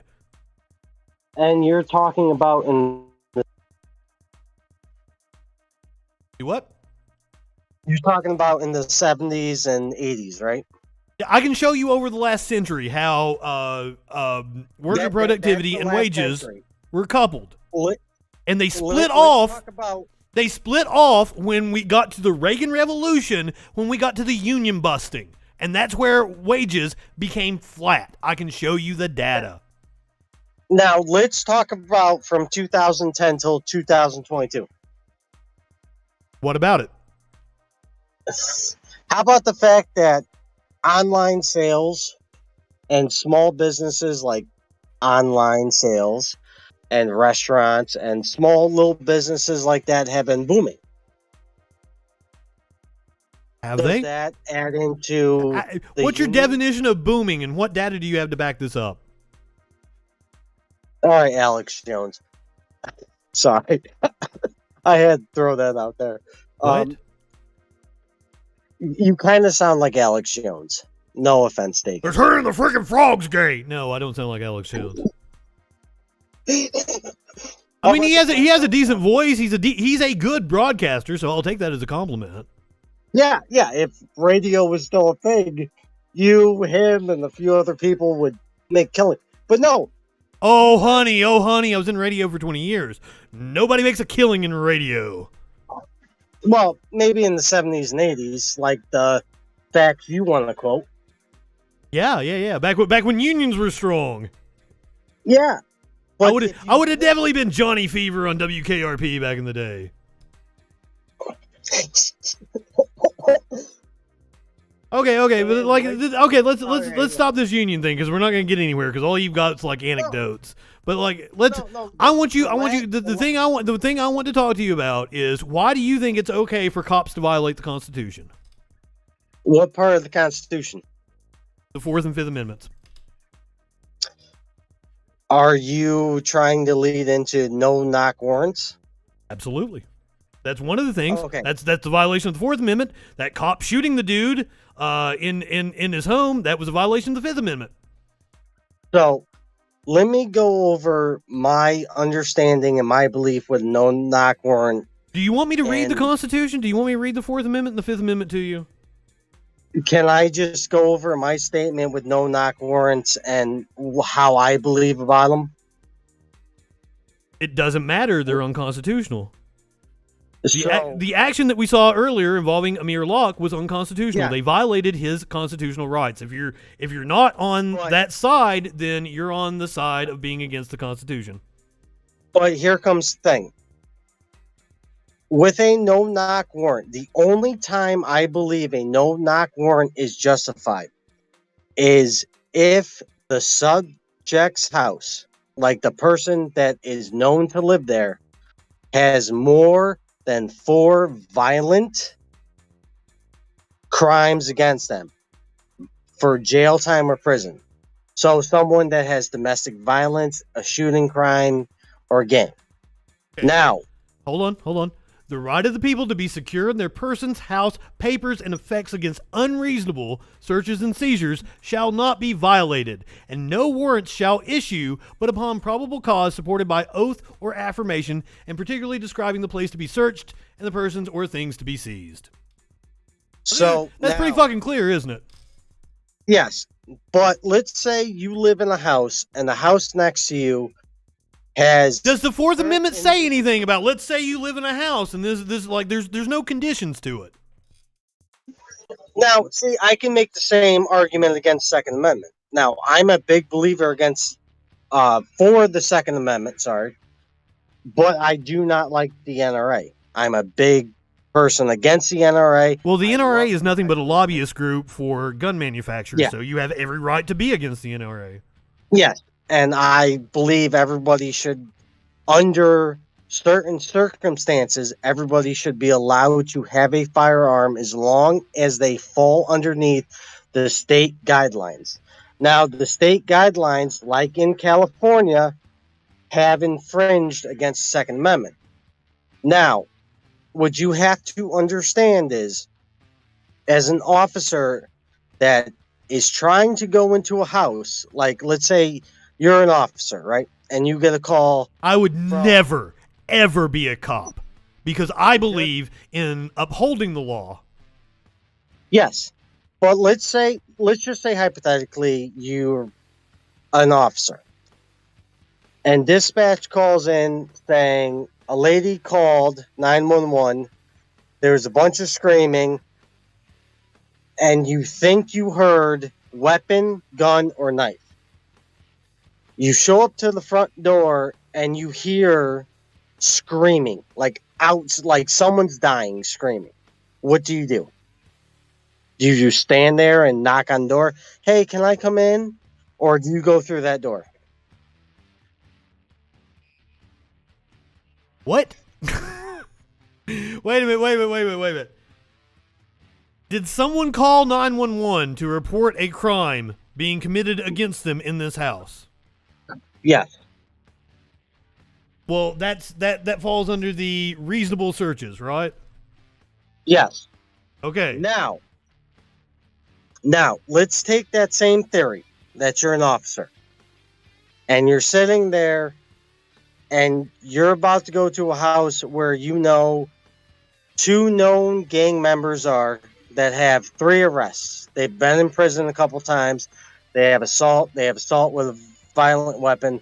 They have assault with deadly weapon, and they have assault against police officers, or they have assault against people. I don't care. If I'm a cop, my job is to die to take them into custody, if necessary. But the thing is that you have proof that they've been selling fentanyl, heroin, all that. Do you go through that door with your hands up, or do you go through with a gun in your hand? I don't think anybody should be going through that door. Like fucking, if they're in their home, they have Fourth Amendment protections. But they've been selling drugs to people, and people have died. I don't care. I don't care that they were selling drugs. Don't fearmonger about stupid ass drugs. So, do you believe all drugs should be legal? Yes. And be yes.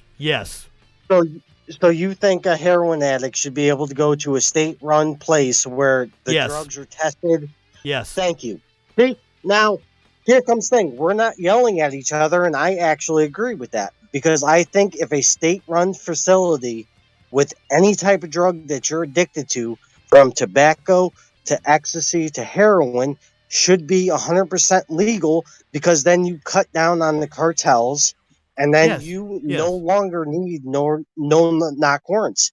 You don't have the hood issues anymore. You no longer have kids selling. Oh, okay. I still don't I don't get where you're going with this. Like, you seem to think that Amir Locke dying was justified. No. I think what That was the comment that you made.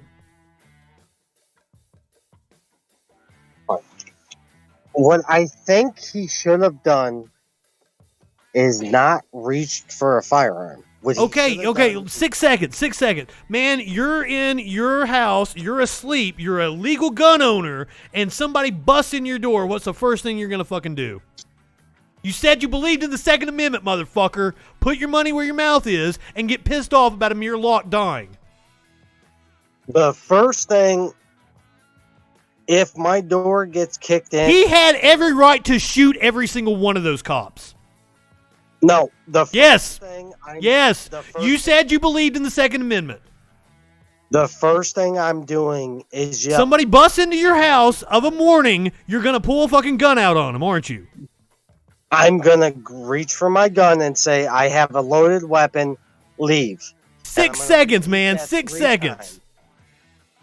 No, I'm gonna repeat, I have a gun, leave. 6 seconds. times, He was and then I'm dead gonna clear the asleep. house. 6 seconds. Dead asleep. Busting in on your ass. He had every right to shoot at them, and the Supreme Court's even ruled. Yeah, you could shoot a cop if they illegally enter your house. Yeah, but if a cop kicks in your door... You believe in the Second Amendment, right? And if I hear the... Amir Locke had every right to shoot all of those cops. Say it. No. No. Then you don't believe in the Second Amendment. If a police officer kicks in your door... They did not identify themselves. They did not identify that. They didn't even kick in the fucking door. They quietly unlocked it and then busted in. Then that's their own fault. They should have been shot by Amir Locke. He was 100% within his right, and the cop that shot him should be charged. Say it. Because if you can be killed by the cops for having a gun when you're a legal gun owner, then that's a violation of the Second Amendment. Is it not? You can't be shot just for the sheer act of having a gun, or you don't believe in the Second Amendment. See, this is why it's hard talking to people like you. Because I'm trying to state my fact, or my statement, and you're just going to keep talking over it. But you don't have facts. You don't actually believe in the Second Amendment. Okay. Here's my statement. If someone comes into my house, loud or quiet, before... You have every right to shoot them. See, I'm trying to say something and you're going to jump over me. But that's I don't see how I'm wrong. If somebody comes into my bedroom that I don't know, loud or quiet, before my finger goes onto that trigger, in that 3 to 4 seconds, I've identified my target. And I already know how to move, and I know exactly where my round's going to go. What you are saying is incredibly dumb. You don't believe in the Second Amendment. Listen, I have over 40 guns in my house. I'm really trying not Just because you have a bunch of guns doesn't mean you believe in the Second Amendment, because you are not standing up for Amir Locke's rights. Listen, if those officers were in the wrong, they were. Then and you should. That's my problem. Is you are not advocating for them to be held accountable. They were in the wrong. You should be able to see that, and you should be able to admit that, and you should be on my side demanding accountability from those dumbass cops. But not all cops are bad. Yes, they are. Do you know how I know? Do you know how I know? Cops don't ever arrest other cops. They've got what's called a blue code, where they take up for each other. Internal affairs. I don't know what you're talking about. Internal affairs. Bullshit. Bullshit. Cops cover up all the fucking time. Internal affairs. Oh, we investigate ourselves and we found ourselves innocent. I can run down a list of times that cops have tried to expose corruption within the police force and been retaliated against. Chris Dorner comes to mind. And if you go against a union, you get retaliated against. Good goddamn, dude. Good God. Just say you don't believe in the Constitution. I believe in the Constitution. Do you? Then why are you not upset over the Amir Locke shooting? Did they go to court? The cops will not be charged. Okay. Has all the evidence been out? All the body cam, all the forensic evidence? I'm not the prosecutor. But like we've seen the body camera. 6 seconds. They shot the man. He was a legal gun owner. What more do you need? But you as a proponent of the Second Amendment should be the most pissed off about Amir Locke dying. But instead, because you used to be a cop, you're trying to defend your fucking cop buddies. No. Because I want all the evidence. This is why I'm not. What more do you need? He was a legal gun owner. He was not on the warrant. He wasn't wanted for anything. He wasn't involved in any of this shit. He had a right to shoot those cops. He does not. Yes, he do. Yeah, you do. He did. Listen, if you're a legal gun owner, you do not have the right to shoot someone entering your house. Yeah, you do. No, you don't. You have the right to defend yourself, which means you don't have the right to kill. You have the right to wound. The right to wound. My God, dude. You're just making up shit. You're just making up exceptions to the Constitution now. No, because when I say the right to wound, you can't shoot someone in the leg because that could be a mortal injury because you can hit the vein and all that type of stuff. Everybody that gets a gun should have to go through a training course where they're taught to use the firearm. I think that's already a thing, isn't it? No, because in a few states you can get a pistol or a rifle and go play. But this has nothing to do with the fact of the matter that Amir Locke was within his rights to shoot at those cops.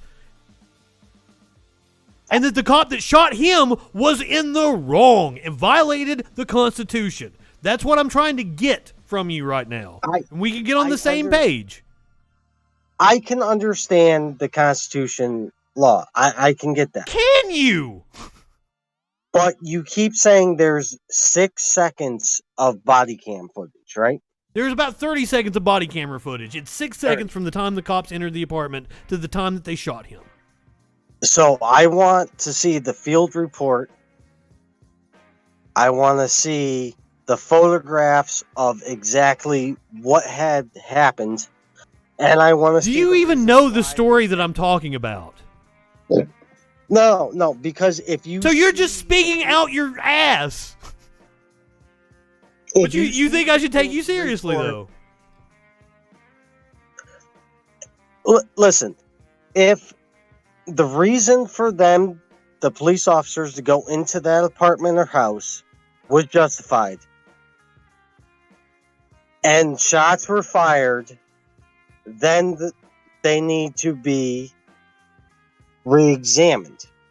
If they went in just for a noise complaint, then charges need to be filed. No, they had a warrant. They had a no-knock warrant. For what reason? They were investigating a murder. But Amir Locke was not involved in that murder. Was not wanted for anything. Was the subject that was wanted for... It was like his cousin's house they were in. So was that murder suspect linked to that house? Like his ID said that house? Yes. And it was his cousin's house? Something to that effect, yes. But once again, they shot a completely innocent person. You don't seem upset about the cops shooting an innocent citizen and violating his constitutional rights. I think that is the egregious thing here, and you don't seem to give a shit, and I don't understand why. You're filling in a blank here. So the cousin is the murder suspect. None of that has any bearing on the fact that the cops shot an innocent guy. No, this will... And that he had the right to shoot at them. So you can't say he had a gun, so he deserved to die. Otherwise, you don't believe in the Second Amendment, because he was a legal gun owner. Hold on.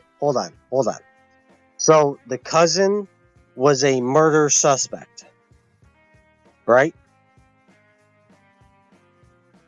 Yes. Was he linked to that house? Yes. What? Okay. Was there evidence showing that he had anything to do with the cousin? Like, did they say in the reports of anything due, or was it just we think? Why can't you admit the cops shooting an innocent person is egregious and a violation of the Constitution? Because we're going to work to that. Was the cousin a plausible source to the murder, or was he just everyone thought he did it? I don't fucking know all those details because I don't care. I only care about Amir Locke, the innocent person who was executed by the cops for no fucking reason. Now, if he's the murder suspect, like... He was not a murder suspect! No, the cousin. Just walk with me through this hallway, okay? If the murder suspect's in there and they know that he's there, they wouldn't do a no-knock warrant. It would be a surround the house SWAT team type thing where they lock down the neighborhood. Now, see, I didn't know that part about being the murder suspect. I just knew that there was a crime committed and the house was connected to something. So the no-knock warrant is not justified in any way, shape, or form. It should have been surrounded by SWAT and talked down. I thought you were supposed to be a cop. I was.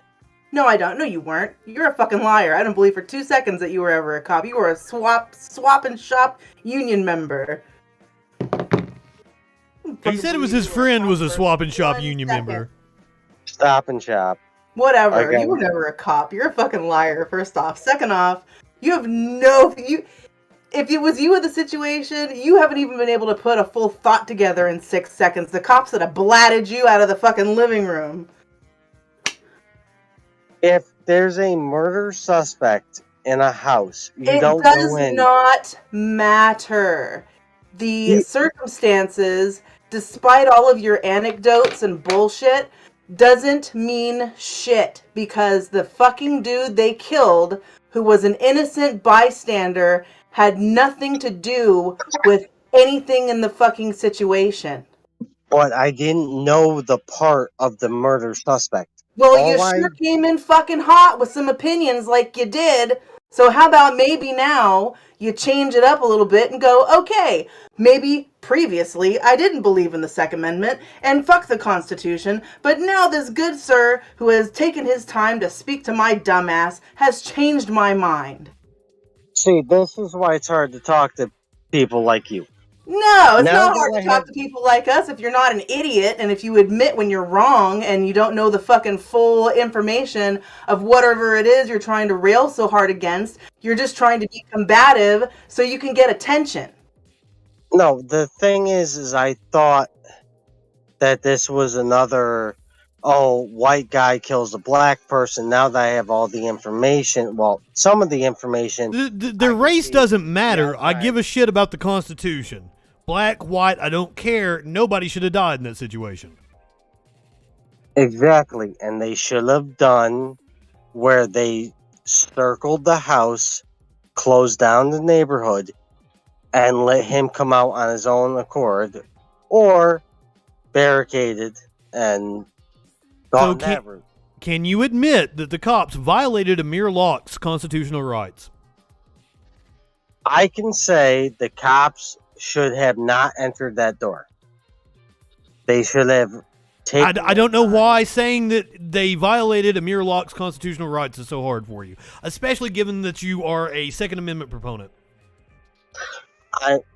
I'm not a Second Amendment component. See, you keep putting words in my mouth. So you said you believe in the Second Amendment, right? A Second Amendment proponent, not opponent, proponent. Not component. Oh, I'm sorry. Yeah. I don't know if you can hear the cars. You sound drunk. You going certainly by. shouldn't be driving anywhere. No, I'm hearing cars going by. I don't know if you guys can pick that up. I can understand that the fact that they should have not gone through the door. They should have stopped, waited, and pulled the suspect out on his own accord. They should have allowed him to come out, and detectives could have done their job. Say it with me now. Amir Locke had the right to shoot at them. And the first officers through the door should have had a non-lethal, like a taser. Amir Locke had the right to shoot at those cops. Say it. I will not. Then you don't believe in the Second Amendment. You don't believe in the Second Amendment, dude. No, because I do not. I do not believe in any loss of life. I believe. Okay, let me ask you this then. What is the point of living a life in such conflict of your own brain? Like, how does it not leak out of your ears that you can't, like, on the one hand, you can condone an innocent person being killed, and on the other hand, you can't, like, say that person, even though they were innocent, weren't allowed. Like, I can't wrap my brain around because the any loss of life is tragedy, plain and simple.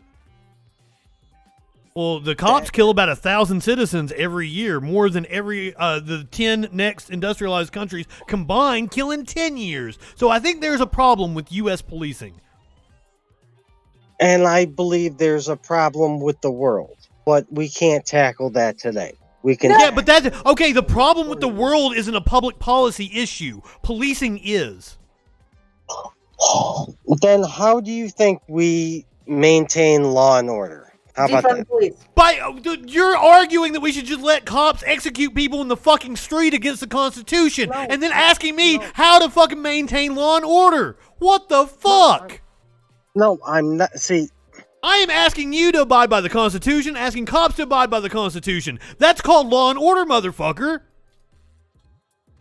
I understand that fact. Do you? Do you? Because you can't ordain your mouth to say that Amir Locke's constitutional rights were violated, even though it's clear as fucking day. I understand that. You can understand it, but you won't admit it. Is it? See, you guys are so fast to throw words at me. No, it's because it's a really fucking simple concept. Either the guy's constitutional rights were violated, and you agree with that. I understand all the time, that people are getting fucked over constitutionally or not. So then, what is the point of being the proponent for the side of shit? I'm trying to say any loss of life is a tragedy. You said that any loss of life is not tragic, but that can be avoided by holding police accountable for their mistakes and for taking away the ability for them to make those mistakes in the future. Why can't you just agree to that? Because that's what when you say defund the police, it brings more bad cops. No, it doesn't. No, it doesn't. No, it doesn't. No, it doesn't. No, it doesn't. We are funding police at record levels, and there's all kinds of fucking bad cops. No. Yeah, What we mean when we say defund the police, I am for abolishing the police, building them back from the ground up. I don't think they should exist as is anymore. But when we say defund the police, we mean allocating the resources to programs that actually prevent crime. Cops don't prevent crime. You understand that, right? I understand that. And before I go any farther, the other speaker, is it Madam, Miss? It's the Media Wench is her name. I'm a media wench. Can I just say Miss? Yeah, sure. Thank you. It's easier for me. Miss Wench, if you're nasty. You are. Miss, I am indeed. If you were to make it where a person has to put up $20,000 to become a cop, it's going to be much harder to have cops, but you're going to get people that really want to help. You have people putting up $100,000 to become a doctor. It's like you could choose a different profession. I just want cops that are like have to go to a 4-year fucking institution and actually learn the law. Learn the law. Then there's a step that we can take is saying cops have to have a 2 to 4 year law school. No, they don't. Do that. No, they don't. I'm saying that's a step that we can take. That yes, let's to learn law. Listen, yes, it takes a lawyer 6 to 8 years to be able to be a lawyer to interpret and interpret and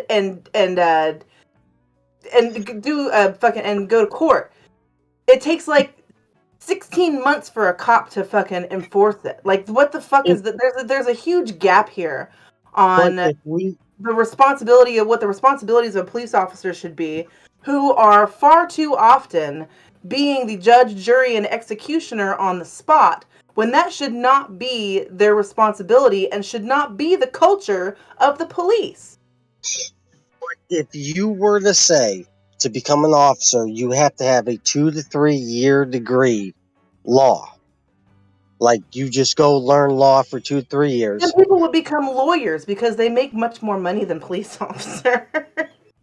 Yeah, but it's still a needed job. You still need somebody. Is it? You realize dude. The origins of the police, at the very, very beginning, and the origins of the what is considered the police was like a shit job that the dregs of society did. That it was not a reputable position to be a police officer in a community when the police officers started to become a thing. And then they turned into fucking a bunch of bullies for the mafia. And then they turned into a bunch of bullies for the state and the government. And now they're just running amok like they fucking own the place. And they need to be knocked down about 10 or 12 or fucking 42 fucking pegs back to the dregs of society from whence they fucking came. Okay. So this is how I'm going to end this. I'm going to say you guys win because of whatever non-reality you live in, and no offense to them. Non-reality? I read the Constitution to you and tried to get you to agree that we need to enforce the Constitution. But you think the fucking cops shouldn't have to abide by the Constitution. I find that odd. No, I believe they do. But let me end. I can't fucking tell. Let me just end this here. I hope you guys do very good on stream. Well, thank you. I appreciate that. And you guys, do good on merch and all that type of stuff, because I know that's the next step. Next step? That's been the step. Well, I just look here and there. I'll probably pop on Discord here and there. I mean, I'm rare here and there because I'm busy. But I hope you guys have a great night. Disagree to degree. No. You were wrong. Okay. Disagree to disagree. There's no agree to disagree. You were wrong. How about this? We'll disagree to disagree. Yeah, you're still No, you're wrong. In the kitchen, dude. See, I've been trying to be nice this whole time, and I've been trying to be factual. Get angry. I drink Budweiser, so I'm a step above Four Locos. Well, cheers to you. I'll toast to you on that one. Yeah, but you guys have a great night. Sorry we couldn't find common grounds. We couldn't find common ground because you don't believe in the Constitution. Like, it was pretty easy. We laid it out. How about, well, next time I'm around, we can have another conversation and maybe we can talk about firefighters. I'm cool with firefighters. I don't want to abolish the firefighters. Yeah, nobody ever wrote a song called "Fuck the Fire Department." I'm just saying. Yeah, I just don't like. I just don't like the color of the fire trucks. I think they should be blue. Newark, they're yellow. Oh, I like the red. Oh, is it Italy that they're yellow or orange or something like that? I No, can't Newark, remember. Newark, California, in the Bay Area, Newark, the city I used to live in. They're Oh, yellow. yeah. Thank you, madam. Madam Winch. No, It's not Newark, Italy. no, Newark, California. All right. So we'll try again maybe, but you guys have a great night. And But I mean, can you evaluate your stance on the Second Amendment? Because like you clearly don't believe in it if you think the cops are justified to shoot somebody who was legally armed. I don't think you could spell Second Amendment right now, Justin. That's okay. Please drink one for us though. Can you not two back, one for me and one for Winch? How do you guys feel about Jim being Red Stag? Oh, take a couple of shots of Beam for me. I'll do one because I gotta get up at 5. Oh, I understand. Well, I wish you the best getting up at 5. That comes way too early. It happens, but yeah, you guys can say you guys won all night. I mean, it's disagree to disagree. So well, we were correct though. Once again, disagree to disagree. But you're just wrong. That's meaningless. But having a conversation like this moves the ball forward. Yeah, that's the whole reason I'm here. Okay, then fake handshake, disagree. We'll try again next time. How about that? I appreciate you coming on and talking with us, Jake. It was a lot of fun. Yep, and you guys can talk all the shit about me as you guys want. We're not gonna talk shit about you. Just that you're wrong. I mean, you were wrong. That's all. Mindset is a mindset, you know. The Constitution is the Constitution. Yeah. Touche. How about that? Sorry. I mean, I read it to you. Yeah. Well, you guys have a great night. Good luck on stream. You too, Jake. Thank you, man. Yep. Bye. Media Winch, thank you for joining me. I didn't mean to come crashing through like the Kool-Aid man, but I was about to spit fire. You gave me the opportunity to be able to go refill my tea, so.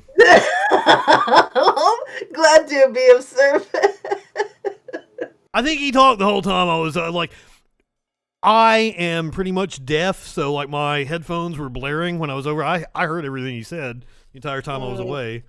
But I had you to step in if needed. I appreciate it. Mm-hmm. How did your stream go last night? I didn't get a chance to watch very much of it. I wasn't on last night. Monday.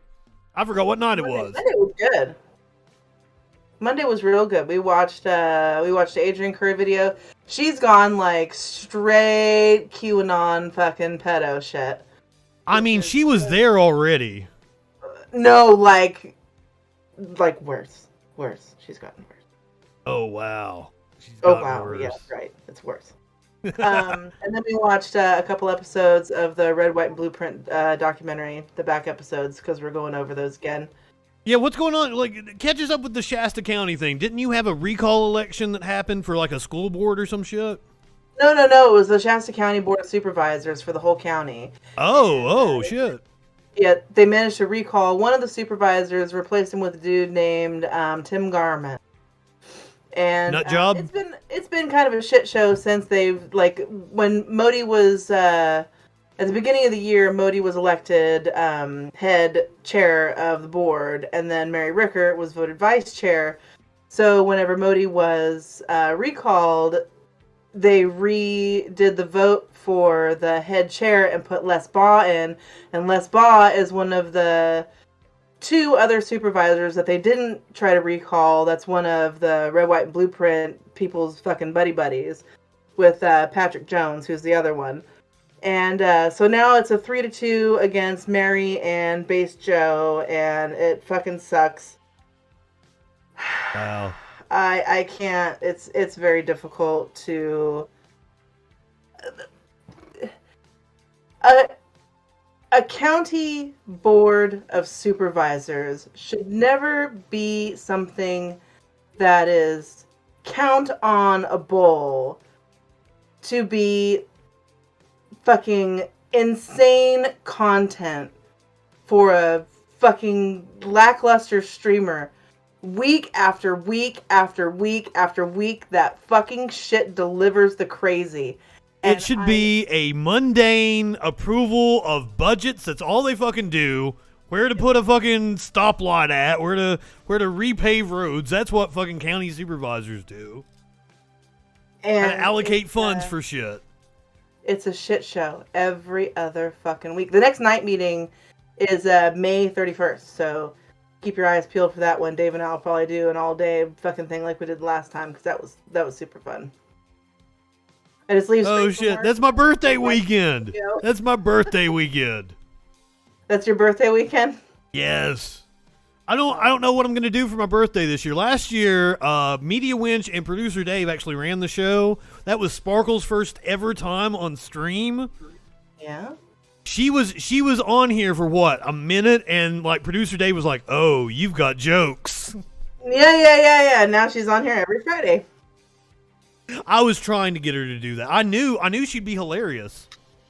That's the same thing that Dave did to me back so many years ago whenever he asked me to be on Local Love for the first time.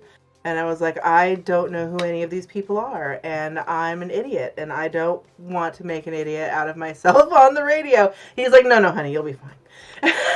You know how he is. Well, I guilt tripped Sparkles by like, oh, it's my birthday. Come on and be on my birthday. Listen to you, peer pressure and girls. And then she realized it's awfully fun. It's fun to talk shit. It feeds that small portion of me that is a narcissist. And be like wanting to be like Robin and Howard. And it's just because they've been a couple of heroes of mine since I was a teenager, and I've always, since I was able to call into radio stations and request music from when I was like 10, 11, 12 years old, have just wanted to be a DJ. So now that I do the talk show stuff, it gives me that satisfaction. I am actually lucky that the big time DJ, his name was Dr. Don, where I'm from. Like I used to call in when he would do like a request Saturday night and shit, and I would call in and request shit. So later, when I became the news director of 9 radio stations in the region, Dr. Don was the news director of a competing radio station. So we would be like covering the same story. We'd be at like press conferences and shit, and then I'd get to go and like fucking get high with Dr. Don. We'd go smoke a joint after the press conference and shit. So I got to get high with my like the local DJ that I used to call into when I was a kid. That was super cool. Yeah. And this was around the time that System of a Down came out with the Mesmerize, Hypnotize. I can't remember which one it was, but we were listening to the video radio song in the truck, and he's like, "That's ska, man. They went from ska to being metal. That's ska. That's awesome." I introduced him to System of a Down. Fucking yeah. Rest in peace, Dr. Don. He died probably about 10 years ago or something like that. Yeah, I got to job shadow a morning show one time when I was in 8th grade before I went into high school. I can't imagine them letting students into a radio station, because like off air we were just yelling fucking slurs and horrid profanities at each other. It wasn't at the radio station. It was that they were doing a live They were doing a live show from a location in like a tent thing. Okay. So they were out in public on their best behavior then. Stuff. Yeah, and I just got to basically stand there and watch him do a music show and play records and nothing really after. It was weird. All right, Winch, I think we're going to do a couple more stories, and I'm going to wrap it up for the night. I've still got a little work I got to do tonight, but I appreciate you dropping by. Oh, yeah, thank you. I didn't mean, like I said, I didn't mean to just fucking bust in, but fuck, man. I was losing my You're mind. welcome. I mean, I had it under control, but also you're welcome. Always you're welcome. I tried to actually call you on the phone, but it didn't answer, and I was like, oh, I don't know if he could take calls and Discord at the same time, so I was just like, maybe I could just bust in like the fucking Kool-Aid man. Oh shit, no, I can't, because the audio for the disc, I can't do phone and Discord at the same time, but I'm surprised I didn't hear it ringing. I got your number now, ma'am. Oh, good. Call me sometime. Okay. I mean, it's like I don't have a million ways to contact you. Well, I mean, I like talking on the phone. People think that I'm fucking weird or whatever, but I thoroughly enjoy talking on the phone. You can call I me. hate talking on the phone. Even when I have to make phone calls for work, I don't do it on my cell phone. I do it on like my Google Voice. So I'm sitting here behind. I've got my headphones on and talking into the microphone like this. Oh yeah. See, my mom. That's one thing that my mom and I do a lot. Is like because she's a real estate agent and she drives around the whole Bay Area and shit all the time, and so she'll call me when she's on the road and I'll just sit and talk to her while she's driving. And then when I'm on the road and I go back and forth to Northern California and back, I'll call her, I'll call my sister, I'll call everybody. I like talking on the phone. See, I don't like, if I'm cruising, I want to listen to my podcast or I want to sing along to my music. Leave me alone. No, I do all that too, but like if I'm on the road for 3 or 4 hours, I'm like, I got some time to kill. I can fucking hang out and talk on the phone. Fucking Amber and I'll sit here, like I'll sit here on Messenger on video chat and I'll talk to her for 2 or 3 hours. See, that's not like me and my best friend. We get on video chat, but it's like for 10 minutes, we smoke a bowl together, and it's like, well, I'll talk to you later. Peace. Nope, we'll sit here, I'll show her fucking pictures and my fucking Google photos, we'll eat dinner, we'll like watch her cook, we'll roll joints, stuff like that, you know. Nope. Like me and my buddy, 10 minutes, 15 minutes, tops, gone. Nope. Talk to you in a few hours. On a video chat the other day and fucking giggled for like half an hour. I video chatted with you for a couple hours the other day. It was called The Freak Show, and it was a lot of fun. If you guys didn't get to tune into The Freak Show, we tried to pull an April Fool's joke where Sparkles was going to knock me out, and then it was just going to be Media Winch, and like Sparkles was going to recruit Media Winch, and they were going to do the show, and she was going to say that the show was just going to be them going forward. But like, no, we couldn't. We had tech issues, and we couldn't get hooked up. But Media Winch joined us for the show. The audio played an April Fool's joke on us. Yes, indeed. I had thought about asking you and producer Dave to do the Freak Show, and just you guys act like you were me and Sparkles, and just not even say anything. We should have just done it as Echoplex and just used all our own fucking overlays and everything. Just do the Plex. I thought about like different things that we could have done. Like on the station I was on, we had like 9 different radio stations. So on April Fools, we would like put the stations on different stations, right? Like, so the country station would be on the pop station. So I thought, maybe on April Fools, we should broadcast on Echoplex, and Echoplex broadcast on me. But then again, that probably wouldn't be good for you guys because you got way more followers than I do. Nah, it doesn't matter. Whatever. But Media Winch, thank you so much for joining us. No problem. Love you, sweetheart. I will talk to you later. Always a pleasure, my dear. I love you too. Bye. Yeah, we did not rehearse that. We did not rehearse that spontaneous shit.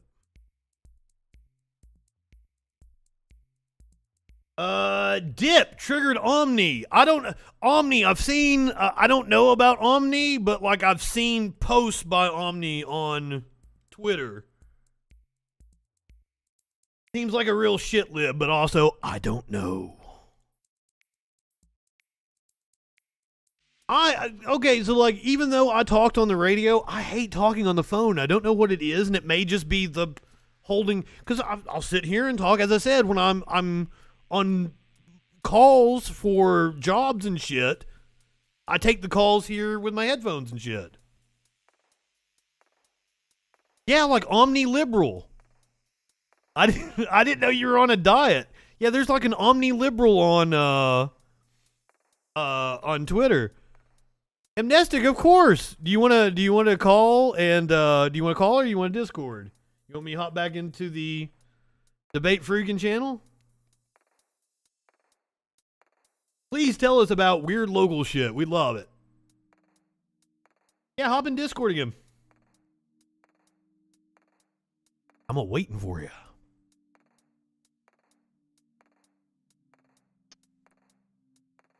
Hey, howdy. Are you there with us? Yes, I hear you now. Am I saying your name right when I say amnestic? Is that correct? Yes, it's a, wait, let me mute you on my TV. Mute. Okay, yeah, I have you, funniest thing, I have you fucking routed through my Xbox, believe it or not. Through your Xbox? Yeah. Is there like a Twitch app on the Xbox? Yeah, there's a Twitch app on the Xbox. There's an app for like most streaming services because I don't have a real like actual PC. So I just make do with what I got. I totally understand. I watch a lot of shit on the PS5. Oh no! Oh shit! You have a 5? Damn. I did. Okay, that's one of the things about working from home is that I was able to look for the drops and everything. So if you're paying attention to Twitter and you kind of know when the drops are happening, that's how I was able to get a hold of one. Oh, that makes sense. Yeah, I'm about to say it's either that or you got off a scalper and you're too good for a scalper. No, I would never encourage scalpers. Yeah. No, I got like one of those GameStop bundles. I didn't want to drop that, but it was like $800 and something. It came with an extra controller, a year of PS Plus, like a $50 GameStop card. Like it was bullshit. But I'm like, I want the fucking PS5. That's understandable. I'm probably going to get a Series X one of these old days. Because I do prefer Xbox. About the only thing I don't like about Xbox is there's no fighting games. That's about it. You guys don't have Mortal Kombat on Xbox? Well, we have like Mortal Kombat, Injustice. We don't have any of the weird ones. We don't like have like Virtual Fighter and shit like that. Oh yeah, we don't have Virtual Fighter. We have Tekken, I think, but I'm not a big fan of Tekken. I was thinking more like the obscure ones, like what do you call it? Blaze Blue, Skullgirls. Damn, I've never even heard of those. Guilty Gear, like all the good shit. I thought Guilty Gear was some kind of an RPG. No, I think there was one spin-off that was, but the main series is fighting games. Oh, okay. Guilty Gear, like spin-offs. Oh, by the way, I saw someone mentioning in chat, Omniliberal. The lore on Omnilib is basically he's Destiny. It's Destiny's sort of like, I think it's just his main Twitter account. I think it's just that's what he calls his main Twitter. So it's not like a sock puppet. He's not hiding his. No, he's very vocal. I think it's his main. I can't remember if it's his main account or if he has two separate accounts that act and that he basically both runs. I can't remember. Yeah, Destiny, not the best guy. I don't know if you're aware of like the Twitter drama and what's happened with him more recently, but like, I never had an issue with him, but I saw that clip of like, oh, I could make a 41% joke, and I wanted to jump through the fucking screen and do things that Twitch would ban me over. Deeper. Oh, it goes deeper than that. I've heard. I just don't pay attention enough. Yeah, probably for the best. But just another thing about him. One more reason not to like him, for context, is I'm trying to remember exactly what happened. It was some woman made like a Me Too post, talking about their story about how they got stealthed, and this motherfucker literally was like, "Yeah, haha, you got stealthed. You shouldn't have casual sex because you couldn't speak up for yourself while being stealthed." I think that was like Keffels or some shit like that. And that wasn't the Keffels thing. That wasn't the Keffels thing. That was another drama that went on. No, that was a separate thing. The Keffels thing is transphobia. It's just pure transphobia. Oh, okay. Well, it's how Keffels got on my radar, and I follow them now. Oh yeah, they're pretty cool. Yeah, did you see that fucking video I sent you? No, I haven't got a chance to check it out yet. Okay, basically, so we watched it through. See, I'm a college kid, so I still live with my fucking parents, and I have to go to church to appease them before I can actually get out of the fucking house. And I'm so sorry, darling. Shit, No, that's cool. I just have to remember that they don't know I'm a woman, but hey. Oh man, you have to present and go to church and shit? Oh fuck, I'm so sorry. It's fine. Oh, okay, yeah, that's right. Yeah, he gets Destiny, that's right. I think his main account got banned, so he made the OmniLib account to pretend he's not Destiny as far as Twitter is concerned, but everyone else knows that he is. I do not encourage people making alt accounts after you get banned on Twitter. That is not a good thing. Do not do that. Yeah. Not saying I've done that. I totally haven't done that. Well, you see, I haven't done that because I only have one account, and it's old, dead, and has no posts on it. For good reason. Okay. This video is intriguing me here. Would you like me to pull it up and have you talk over it? Yeah, sure, why not? Because I've already watched through it once. I might as well, give commentary. God, it's an hour long. Shit. It is. I was thinking you probably wouldn't show it on stream just because of how fucking long it is. I want to know. I want to know what's going on here. So can we do like 5 or 10 minutes of it and see what we got going on? That's fine. I was expecting you probably run for 10 minutes at 1.5. That was all I was really hoping for, but it is interesting, and maybe we can cover more of it later. But basically, the premise is... Hold on, I'm gonna flip over. I'm gonna lose you here for a second. I'm gonna have to add you back in so that we can watch this together. Okay, that's cool. I got you. I can still hear you, but other people can't. Ooh. Okay, so yeah, I see it on screen now. Okay, so just tell me when you get things going. Oh, excuse me. Okay, you should be with us now. Okay, neat. So, first of all, I'd like you to see the intro that they have made. It's fucking comedy gold. So is this a church that's local to you?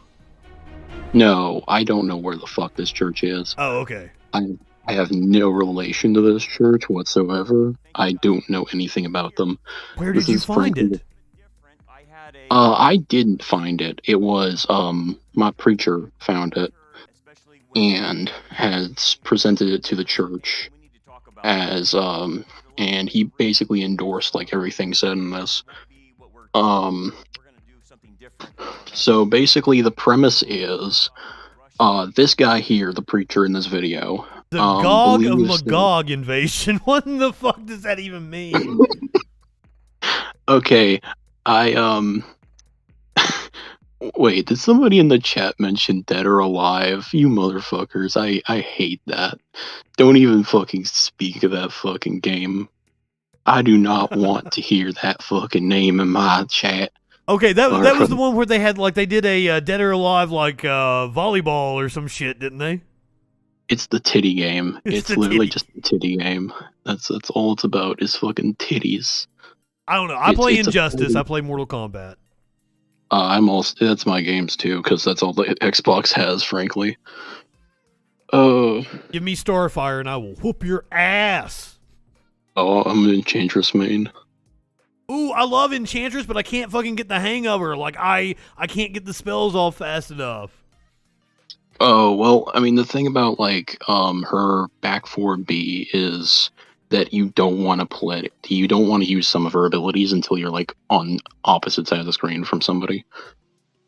Oh, I know, but I'm always my buddy, always has some kind of projectile he can throw at me or some shit.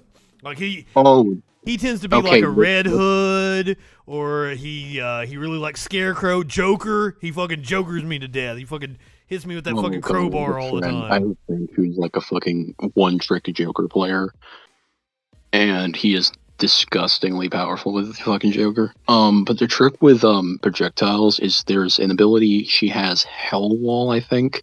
Oh yeah. Reflects projectiles. So you pop that if they have projectiles, then cast Hex. But if they don't, then you just fucking hope that they don't have a teleport and you don't have to reverse block. Oh yeah, the teleport. He uses Raiden on me a lot. Oh god, yeah, I forget Raiden's in fucking Injustice. Fucking him and Sub-Zero are probably the most powerful, I think. Yeah, I'd say so. I haven't actually looked at tier lists like a friend of mine did because people were like making jokes about me being top tier, and then a friend of mine was like, actually no, apparently Enchantress has been nerfed to the fucking ground because she no longer has her unblockable. Oh, really? I didn't know that. She used to have an unblockable on her she has like a mix-up move where she can go I think it's like YX or YA, and then if it's YX then it's a parry, and if it's YA it's a unblockable, or it used to be an unblockable. Oh, so you're saying like YX and that has no Yeah, well, you'll I don't know what control scheme is for that, but like it's the idea is it looks about the same, and so you have to like you can trick them by like using the attack version, and then they try and punch you out of it, but then you use the parry version when you think that they're going to try and punch out of it. Oh, I didn't know that. I'm gonna have to check that out. But okay. So like we're probably boring people with our fighting game talk. We do not need to be. Yeah, we can talk about this later in fucking DMs. Yeah. We'll do this. We'll this is a conversation for another time. All right, tell us about the Gog of Magog invasion. Sorry, I can't with the name, man. Okay, can you tell us where the name came from? Okay, so it's some Bible lore I wasn't aware of. It's something out of fucking Ezekiel. Basically like some prophecy in Ezekiel that like that Old Testament shit out. This like guy that invades Israel, and it's like end times prophecy, or like I think it's like supposed to be before the tribulation. I don't know how caught up you are on fucking Bible lore, but like just that's like it's like pre-tribulation shit, you know, the lead up to the end times, all that shit. I took a bunch of classes on Christianity in college, but that was in college, and I've done a lot of drugs since then. I've yet to do drugs. I have no connections. Aw, you never smoked pot? Nah, no connections. Oh, we're gonna have to get you high sometime. It's not for everybody though. Some people like it fucks with their anxiety and shit. Oh yeah, that is fair, because I do have a lot of anxiety issues, so maybe I don't want to. At least I would probably do it with like a friend so that I have support. Yes. I would love to get you high sometime, and I would make sure you didn't get too high, and I'd take good care of you. Hell yeah. Hell yeah. Well, if you ever come down to Etowah County, once I get a fucking apartment set up. Well, if you're ever up here in Madison County, you can stop on by. You're always welcome. God, you're in Madison? Mm-hmm. Oh god, that's fucked up. I hate that for you. Why live in the fucking coolest city in the state? Come on. Oh, yeah, that's right. Yeah, y'all have like fucking the I forget what the city's called. I can't remember shit right now. Huntsville, Alabama. It's 9:52. It's 9:52. You know how it is. Oh, I do. And so I'm kind of starting to get a little hungry. This is my dinner time. Oh, damn, bro. Mine's like fucking 6. I don't know how the fuck people do the fucking midnight, like right before bed dinner. Well, like I'm up pretty late. Like I won't go to bed until like 2 or 3. Oh yeah, that's fair. Well, I do also, but that's because of insomnia. It's not a choice I make. Oh. What's wrong with titties? Okay. Nothing is wrong with titties. Oh, they're talking about the DOA thing. It's just titties. It's There's no it's gratuitous titties. There's no game to it. Yeah, it's literally just bad Tekken, but titties also. Like, Tekken has titties, and it also has fucking game design. Like, you know, I'm just saying. There is nothing wrong with titties. We all like titties here. Yes, this is very true. Okay, so basically, it's like some fucking end time, the Gog and Magog shit. It's like some sort of like end times in Israel invasion shit, you know? And they, for some fucking reason, firmly believe that Putin is gonna invade, after getting done with Ukraine, is gonna move down to Israel. Like, no joke. Well, that's weird because like they ain't even gonna take Ukraine. They already fucking retreating. Yeah, I know, but like if you watch the video, it's like so fucking deranged. Also, this video was made as the invasion had just started, and for some reason The my date is preacher the has 2nd yet of to March, catch up so on the yeah, it's been fact going on that- for about a week. Yeah, it was like, my preacher is apparently not caught up on the fact that, yeah, Putin ain't gonna do shit. Like, at most, he's gonna get a few miles, and that's it. Now, did your preacher actually show this in the church, or did they just recommend it? No, they showed it. It was a whole thing, like mid-service, like the service, instead of service tonight, it was just this. Wow. Yeah. Yeah. Like, now, we also, fun fact, I actually run, the, stream. We have a live stream on Facebook. This is a real fucking thing.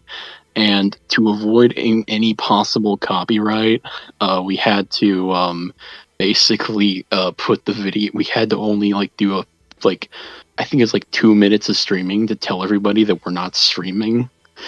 And then just link the video in a pinned comment. Wow. I'm assuming there's no copyright to this, is there? Like, I was gonna play it. No, it's okay, so another bit of fun shit. They think that, like, I think our preacher, like, genuinely seems to believe that copyright, that, like, internet copyright is going after, like, Christians in particular or something, like the censorship thing. Like, Oh, one of those. Hey. yeah. The Rock Harbor Church of Bakersfield is on right now. Do you want to drop in and see what we can find?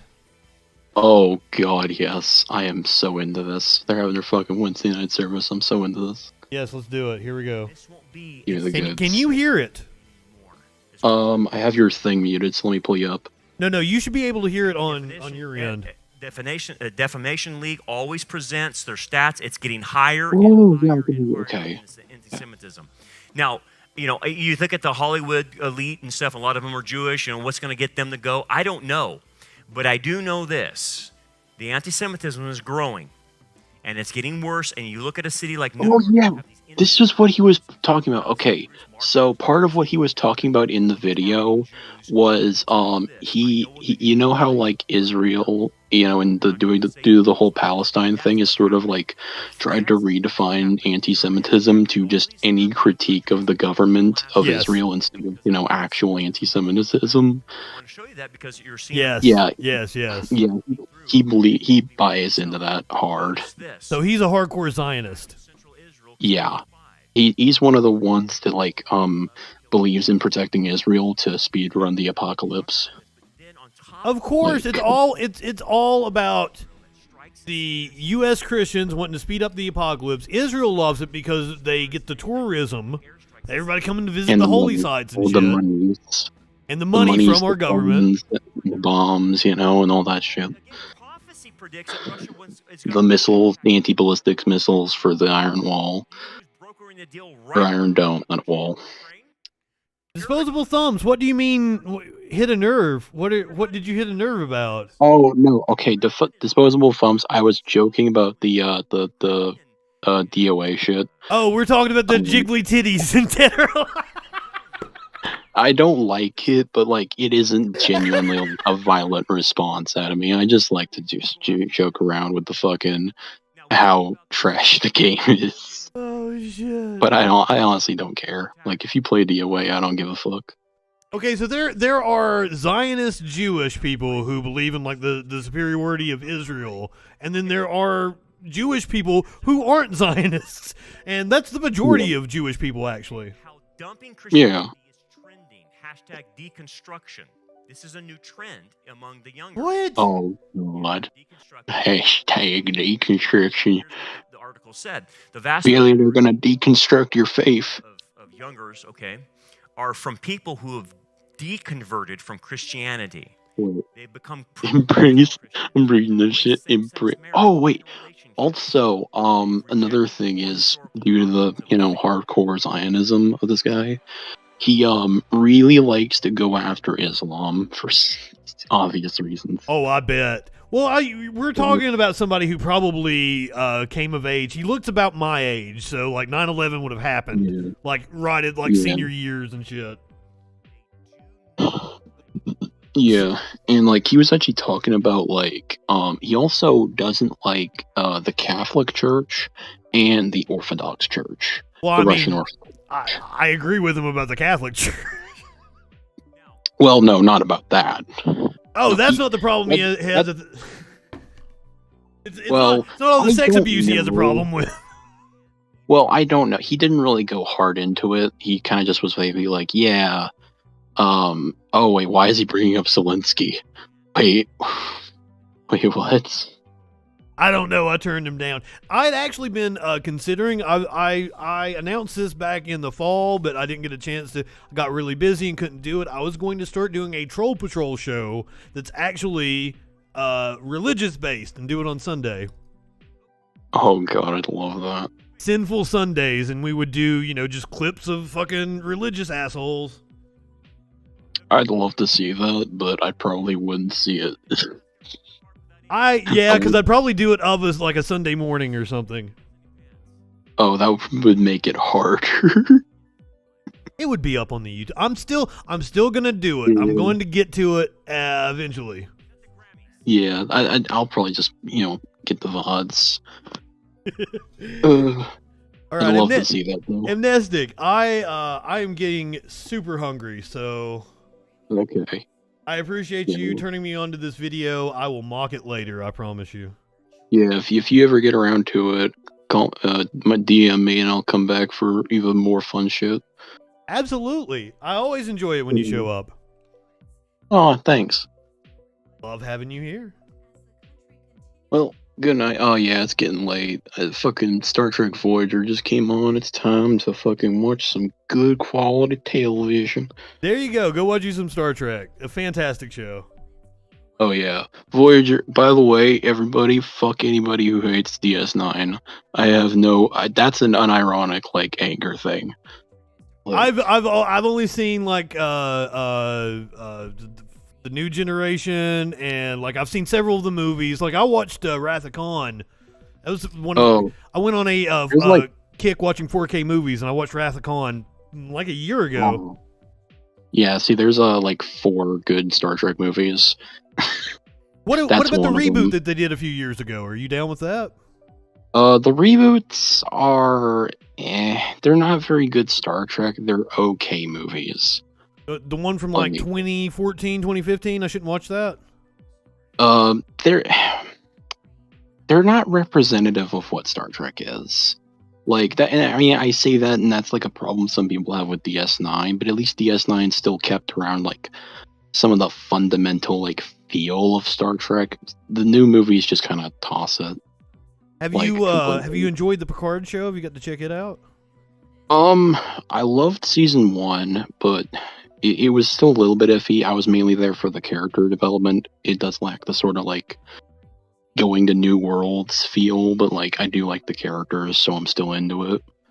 I've seen people rave about it. I haven't got to check it out yet. I haven't gotten to look at the second season though. We have Paramount Plus right now. I just haven't gotten around to it. That app is horrible. I hate Paramount Plus. Oh yeah, my dad is not very tech literate, and he will fucking scream across the fucking house when it's either Paramount Plus or HBO stops working properly.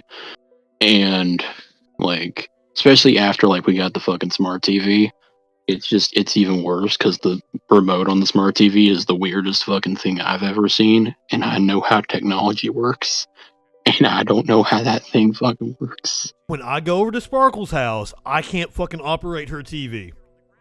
Yeah, it I'm has an like audio-visual technician. That is literally my title. Yeah, I mean, I'm not used to the smart TVs, right? Like, I've got one, but like all it is to hook up to my computer. Like, I don't need your smart features. Yeah, that's what my dad uses for monitors is 2 small smart TVs. I've got one over here, and then I've got like 3. I've got an array of 3 monitors here on my desk. Oh damn, nice! I got a TV that I play Apex Legends on. And the big TV over there in the corner. Yeah, just literally just one fat TV that I run Xbox shit on. Smells like Samsung. I'm actually an LG guy. Like, I've never had a problem with an LG TV, so I always buy LG. Hey, Vizio is a pretty good brand. I'm just gonna say it. I've had one, and I never had any problem with it either. Yeah, like we've had like one for I think like 10 years, like almost as long as we've had like the car, and it has just not given us any fucking trouble at all until like recently, and then I got it because it was starting to get trouble, and then we got the smart TV, and What do you mean by so trouble? then Did I it have just, like lines or something on it? audio on the right side was going out, but that isn't a problem for me because I mainly just do Xbox stuff and play with my headphones on. There you go. Or you can get a like a bar or something. Those aren't that expensive. Like I think I got mine for like $30. It's in my bedroom. Yeah. One of those sound bar deals. All right. Anyway, I need to go make a meatloaf and some mashed potatoes. Doing the thing where you're like, "Yep, we're leaving now," and then we keep fucking talking for 80 minutes. I'm very much like that. A 5-hour-long stream. But thank you for all your work that you do on the Discord. You and Warlord help keep the Discord going, and I appreciate that. I've needed the experience of a fucking Ripper raid for a while now, you know? I don't know if I've ever told you, but the reason I'm not on Discord is because if I'm on Adobe, my video editing software, and I open Discord, it causes my computer to crash. That is a very weird issue. I don't know if that's like processing limitations or what, but that is very strange. I wouldn't think that it's a processing thing because I've got a hell of a lot of RAM. It may just be a weird thing with Adobe. I don't use Adobe, so I wouldn't know. It's well, like fucking Discord, like it taps into my like audio card or something. Like it does something weird to my audio when I load it up. So I'm thinking there's some kind of conflict there. But if I have the two of them open at the same, or if I have Premiere open and I open Discord, it crashes my computer. So like I'm not on during the day because I remember using Netflix. The old I think this still is actually a thing. Netflix completely overrides your audio output, so nothing else comes out. You know, I haven't had Netflix in like 5 fucking years. Same. I just, well, also, like, I've gotten back to where, like, I'm pirating a lot more than I used to. Just because there's too many fucking streaming services now. Yeah, this is very true. The church honestly, is it's not that bad working on the Discord server. It's like occasionally I have to do a ban wave because groypers, but I don't really mind it because it's not like I have a life. Oh. I apologize for your lack of a life. I'm gonna let you go and watch Star Trek. I'm gonna go make a meatloaf. Amnestic, it was a pleasure to actually finally talk to you, other than just in PMs. Oh, that's nice. Yeah. Nice to actually be able to talk to a streamer. That's a rare thing. So I enjoy this. I love being interactive. I want people to fucking call and argue with me and keep me in line. yeah. Well, I mean, the thing is, like, most of the streamers that I hang around or hanging out in the communities are like kind of more like chill or just like not very, or only interact like through chat and not really voice calls. That, and also I'm waiting for the day where we have a transphobe and I can drop the "what is a chair" question on a motherfucker. Like, just like define a chair. It 'Cause that's the thing, amazes you me. can't really- It amazes me that we don't get more transphobes with as much fucking shit that I kick up on transphobe Really? sites. Like, especially with like fucking around with Matt Walsh, like the king of transphobia right now. Yeah, you've seen my videos on YouTube and how many fucking people are like. There's like 500 comments of transphobes under my video making fun of Matt Walsh. Like, but they don't want to show their face during the live show though. Look, if any of them man up enough to actually fight a woman in the arena, like, I'll fucking go at them. I will let you know if one shows up and you're not in here. Yeah, if I'm like, unless it's like Sunday or like Wednesday evening, the church or nights. most of the day on Sunday, I'm on like around somewhere, and I'd be willing to break up, like temporarily hop out of like a siege party if I get to debate a transphobe. That's like my priorities is like debating a transphobe, then right under that playing Siege with the boys. Okay, so here's the thing: is like I think all the transphobes want to go and like attack poly people or some shit, or they want to go to Riverboat Jack. Oh god, yeah, I love Jack. He's awesome. Too. Ugh. I love all my streamer friends that I've made on Twitch. I love them all. Yeah. Well, I'm out. Okay. Okay. In the count of 3, we're going to disconnect this motherfucking call. I am getting into the fucking thing. On the count of 3. 1, 2. Oh! I went early. Oh shit. Let's see. I am. Let's do Sad O Biden. Let's do Sad O Biden here. We're gonna skip a few stories. We'll do them tomorrow. Well, let's make a fun. Let's make some fun of some right wingers before we get out of here. Content warning: you're getting ready to see Tucker Carlson's stupid ass face. It is sad to see what's happening now to Biden. Apparently, all the right-wingers have a video about how, like, Biden wasn't cognitively there during the press conference he gave with Obama yesterday. Let's hear what Tucker has to say. Popular person in virtually any room he enters. If you doubt it, watch this. This was the scene at the White House today. Take a careful look at this. You've never seen anything like it.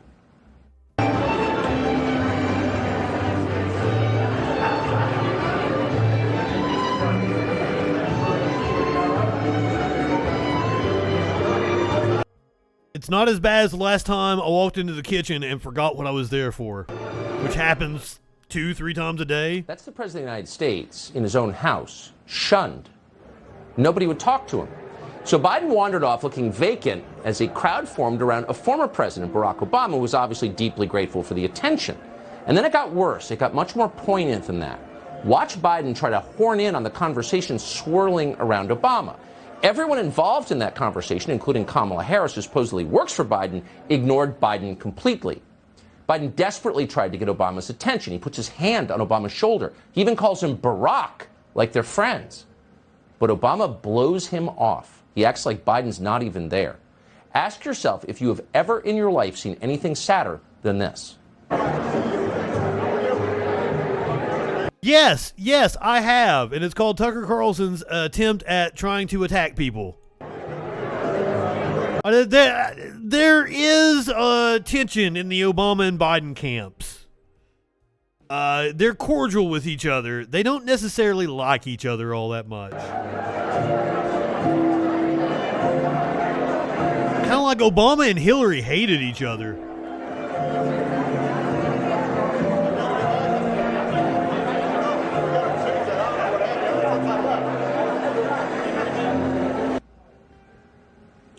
Make it stop. It's awful. King Obama? What? What? Oh my God, they did make it stop. It was only a 1.5-minute clip. Shit. I wanted to hear how he's King Obama. What the fuck? But hey, Benny Johnson says that Hunter Biden is actually going to bring down the Biden presidency. Let's hear from old Benny and see what he has to say. Hunter Biden's royal screw-up may instantly bring down the entire Biden crime family. They have been saying this over and over again. Benny had like 3 videos saying the exact same thing today. Right-wing idiots eat this shit up. A federal criminal investigation. New York Post has an exclusive story today reporting that a grand jury asked a witness to say who is the big guy. And Fox News has a story about Ron Klain from a decade ago, tying him to Hunter Biden and more. Alexander Hoff ties it. Ron Klain being the White House chief of staff right now. Good morning, Bill. Well, the fact that these grand jury witnesses are being called is a sign that this investigation is being taken seriously, but an official answer may up the seriousness for the president himself. Let's go back to 2020. The New York Post then released a bombshell report on a loosely coded email written by one of Hunter Biden's business partners. He discussed the equity distribution on a deal with a Chinese energy conglomerate. It included is this business partner, is this Tony Babaluke or whatever the fuck his name was that gave a interview to Tucker Carlson during the 2020 election? Held by H for the big guy. Now, last week, the Washington Post confirmed that $4.8 million in payments from that same Chinese company made their way to Hunter Biden and the president's brother, James. This weekend, White House Chief of Staff Ron Klain came to bat for the family. Of course, the president's confident that his son didn't break the law. But most importantly, as I said, that's a matter that's going to be decided by the Justice Department. Well, I mean, depends on which law. Smoking crack is against the law. Hunter Biden is currently under federal investigation for his foreign business dealings. Here's former Assistant FBI Director Chris Swecker earlier today. If you go to a mark, if you will, the Chinese government or anybody else and tell them, I have someone who... I'm sorry, do you guys want me to put that back up so his face isn't visible? That influence and sell it, then that is fraud if the person isn't actually involved. The worst case scenario is that person, Joe Biden, the big guy... You guys don't want to look at his face. Here's another interesting note. Fox News Digital exclusively reviewed emails that show back in 2012, the chairman of the vice president's Residence Foundation reached out to Hunter Biden to quickly help in raising $20,000. Now, that chairman was Ron Klain, now Hunter Biden's chief of staff. Bill. Alex, more to come. Thanks in Washington. Dana. Well, let's bring in the assistant editor of the... Ladies and gentlemen, as we have seen from some recent breakthrough... The Benny Show. I finally saw the actual Benny Show. I've played clips from Benny Johnson before. And they've always just been like this, him talking into his phone. I actually saw the actual Benny Johnson show. I didn't know that it was a real thing. Apparently, he broadcasts of a morning. It's not going to end well.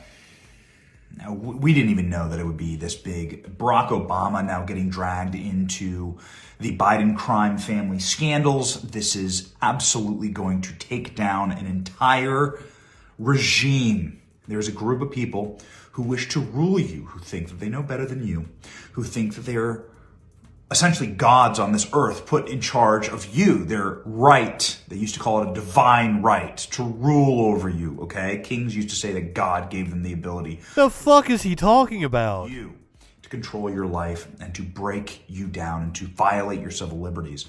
Barack Obama and Joe Biden. Yeah, because I'm advocating for the government to violate my civil liberties while I'm arguing with people over the cops upholding the Constitution. You stupid fuck. Biden are both part of that class, and it's why criminality doesn't even occur to them. This is a criminal enterprise. The Biden crime family is a criminal enterprise. They are most likely going to be seeing cuffs. Who will see cuffs? Will Barack Obama... I promise you that Joe Biden will not see cuffs. Hunter Biden's not going to see cuffs. Nobody in the Biden family is going to jail. Hillary Clinton's not going to jail. Hate to burst your bubble. If there is anybody of a political, in terms of a national political figure that is going to go to jail, and I have my doubts about that happening. It's definitely Trump. Sorry, Benny. Sorry. Obama see cops? I don't think so. I think you'll see really nasty headlines. I think they'll get dragged in because of the extreme amount of illegality that occurred under his regime, under his presidency, Barack Obama's. See, Joe was doing all of this. Most of this grift, virtually all of it, occurred under Barack Obama's presidency. And Barack Obama is sitting there with his own ethics department having to answer for this stuff. Listen, if it's his own vice president doing it, he is implicated. It's happening on your regime. There's an old saying that goes, the buck stops here, right? It was modernized many times over with presidents repeating, the buck stops here. What happens in my administration ends on my desk. This has been a truism, whether it's Nixon or Reagan or... I believe that was Teddy Roosevelt. Huh, really? Was Nixon held accountable? What about Ronald Reagan? What when all the officials in the Iran-Contra scandal went to jail, it didn't go up to Ronald Reagan. Why was that? Bill Clinton. So Barack Obama is going to have to answer for the crimes that were committed by his own vice president while he was president, and that were happening under his nose. Because what you have here is a situation where Hunter Biden is going around and essentially violating. It was Truman. I'm sorry. I was 40 years off by about 40 years. It was Truman, not Roosevelt. Violating what the State Department is telling him to do. There are all these red flashing warning signs, and Hunter Biden saying like this, and Joe Biden is going around literally bragging that this is all happening. You remember the clip. I went to the prosecutor and I told him, you got to get fired or you're not getting the money. That's Joe Biden. That's a crime family tactic. This is what a mafia tactic. This is leverage, right? No, as we have covered many times on this show, that is the opposite of what happened in Ukraine. Benny doesn't know what he's talking about. This is just what a mafia boss would do. They're going to leverage, except for the difference is that Joe Biden's using your money and the faith and credit of the American system. And now it's all collapsing down on his head. We think that Hunter Biden will get perp walked here. Now they're asking the big guys. Grand juries are coming after Joe Biden. The whole thing is collapsing, and it's beautiful to see. A Trump kid will be perp walked before Hunter Biden is. Sorry, Benny. Sorry. Here's an adorable armadillo.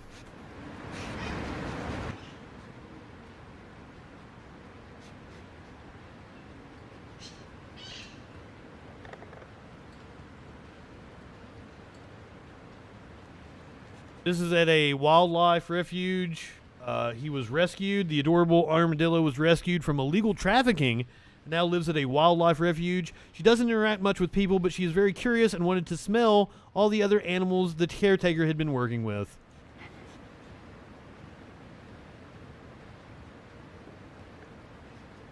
I've never seen video of an armadillo like up this close.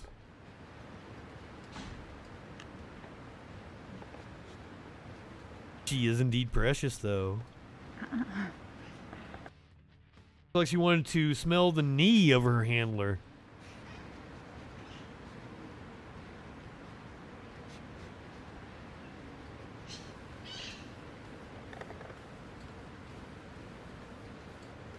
If you guys are watching on Twitch, it is Wednesday night, so it is time for the Intellectual Dollar Tree over on Echoplex Media. Let's go say hey to HK and producer Dave. Go ahead, light one up, tip one back. It's all right to have a little fun before you hit the sack. I am Justin FREAKIN. We will see you tomorrow night on the Troll Patrol live.